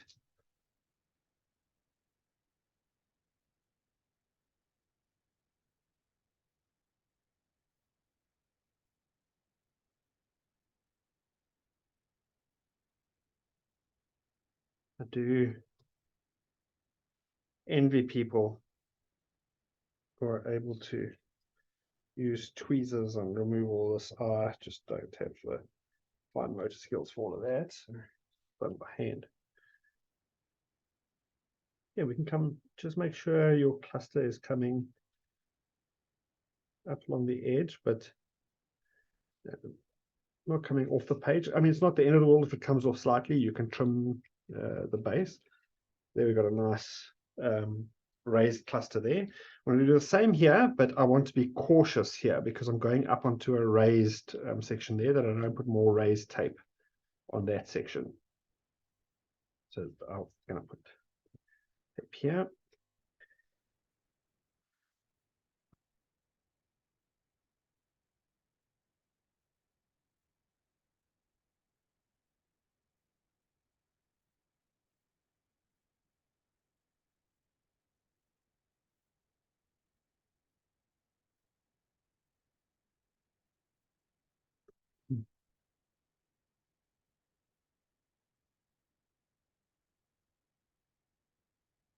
Okay, bringing your layouts together now. So we want this to sit nice and flush to create a continuity between the two sides, two halves.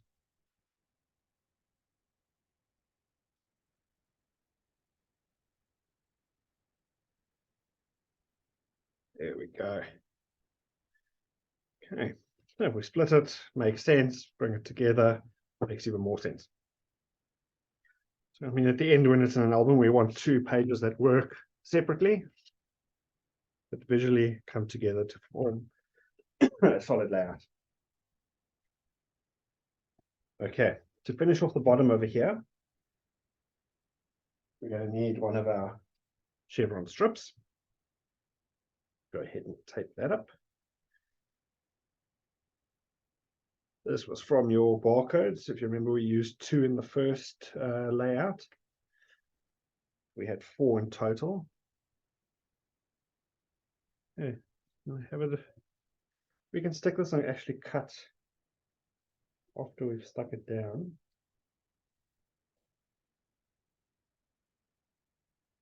So let's bring the 2 layers together like that. Line it up with the base of the layout, the chevron.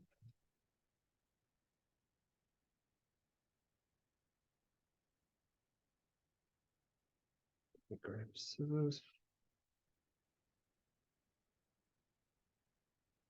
Okay.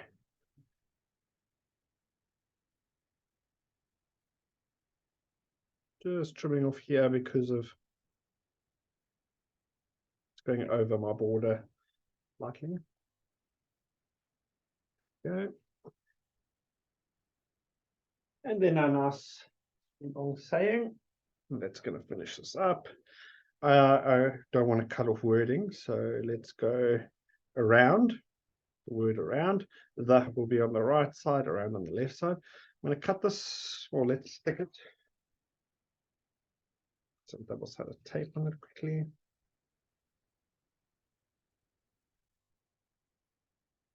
And then we said we're going to cut it between around and the.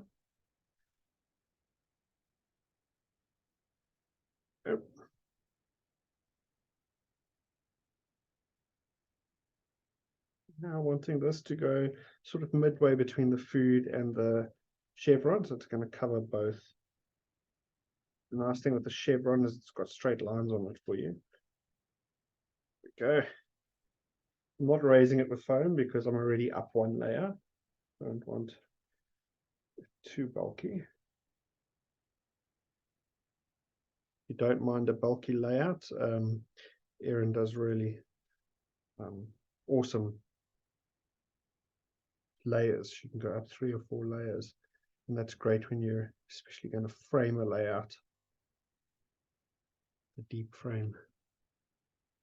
Okay, there we go.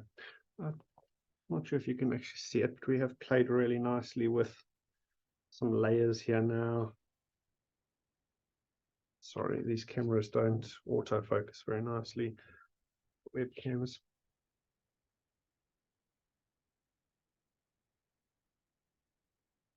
Okay, let's see what's next.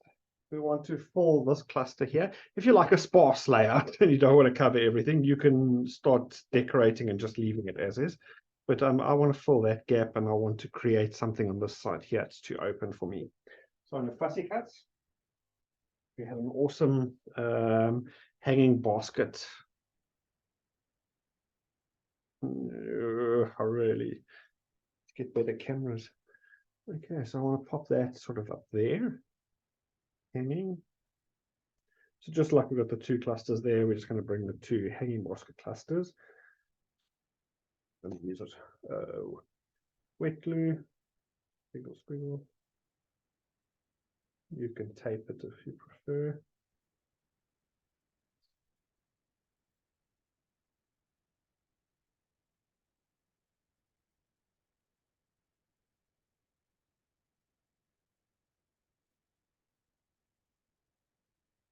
Okay.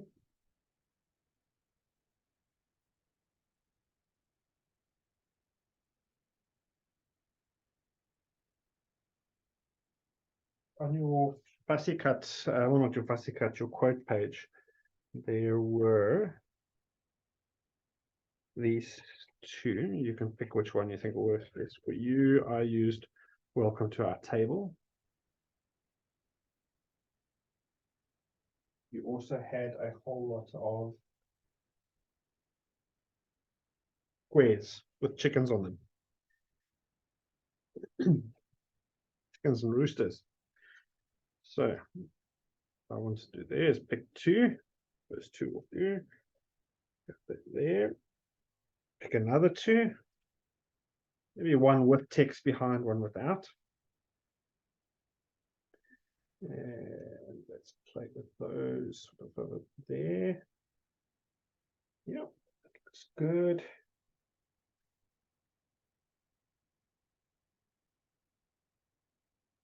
And you can use tape or wet glue, whichever you prefer.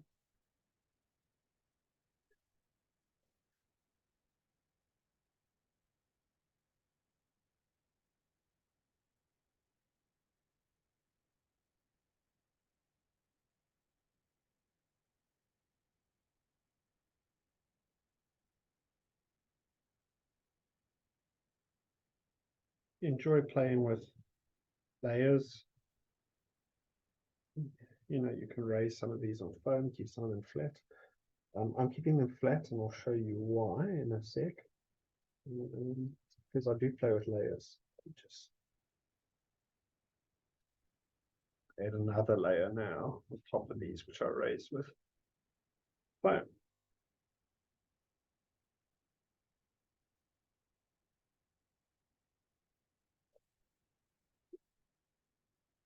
Remember, if you haven't sanded them on the edges, let's go ahead and sand them. It actually makes them look really cool.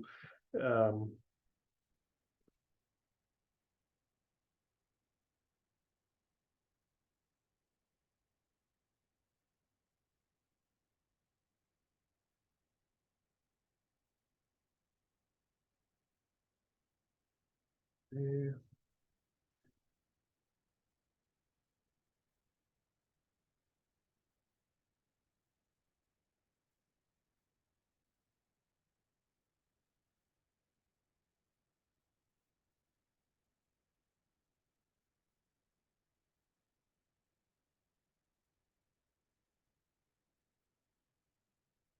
On your fussy cut items, there were some chickens.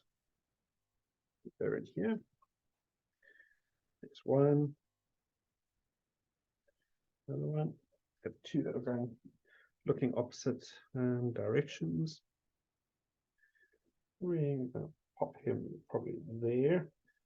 Stick that down with wet glue quick. Again, this is decorating, so, well, not again, but this is decorating, so please decorate as you sort of see fit for your own layout. And have them just coming off. No need to copy at this point. The basic structure of the layout is done. Let me just see on the other layout. I had you coming here, sitting on top of the shelf.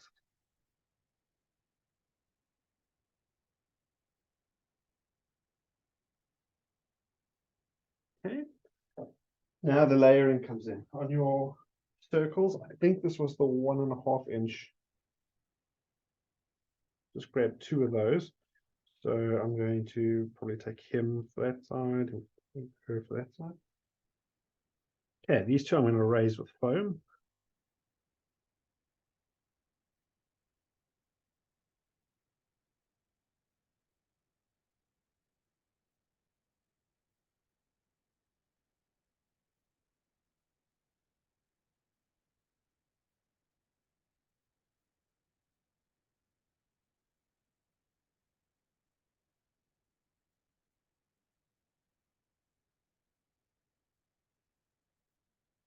Create your own cluster here. There's really no sort of right or wrong.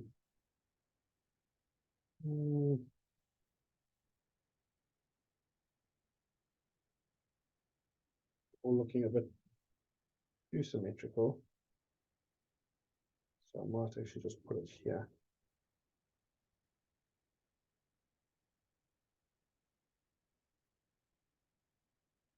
And then balance it out on this side. Bring you across. That one sitting there.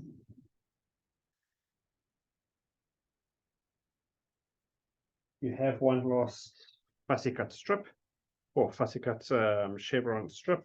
I do like these strips, in case you haven't noticed. I think they're really fun to finish off a layout. And what you guys think. I haven't subjected you to the scallop one year for a while, and I know it's a pain to cut, so you know I won't. So I'm thinking of popping that one there. Can either go on top of the maroon. Where would it look better, or down? I think on the maroon. So if we have a look, we want to snip it off about there.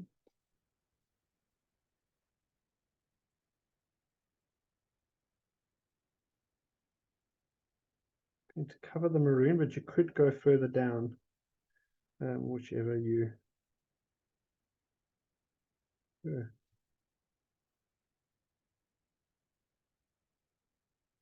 Okay, then you've still got a little piece left. There. I have used that. So we've used some on this side, so let's bring some across to this side. I think that would look quite nice on the raised section over there. So popping that in place, let's mark our cut. Just going to be about there.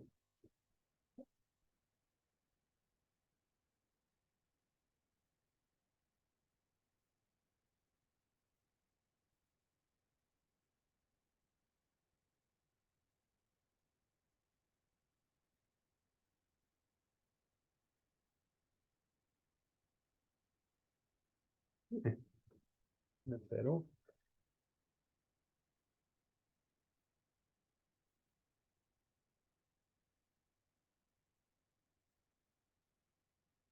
Yeah, so we've just balanced the two sides, but they've got a small piece left, so throw it away or find somewhere to use it.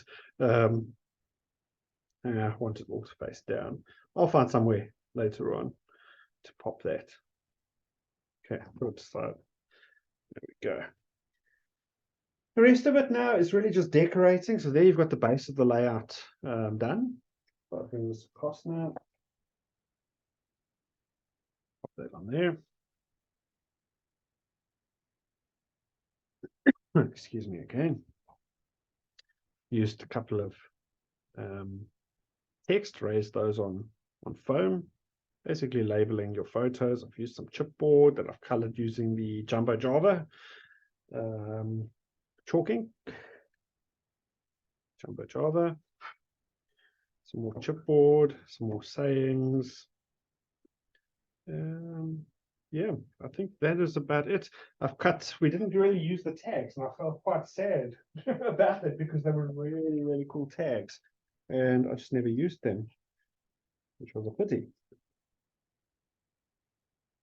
maybe you can work them in a certain way, but I had one going under there. You can just pop in now, and to balance it off, I had one going over there.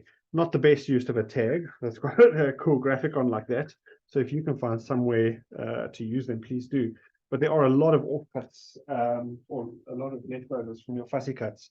And so make some cards, do something cool with it. Sorry, that was the last cough, hopefully, that you're going to hear from me. So that's basically the layout. I will take close-ups and snippets and send you guys the link so you can decorate. But those are your two layouts. I hope you've enjoyed the class. This was a fun collection to actually use, and I enjoy the heritage kind of feel of it. Would love to see your layouts with some handwritten recipes in, you know, on that first layout. We have all those recipe cards. Oh, let me bring it quickly. We'd love to see a completed layout with some photos and completed recipe cards in there. So please share that with us. Thanks again for joining in, and we will see you next month with the next collection. Cheers, guys.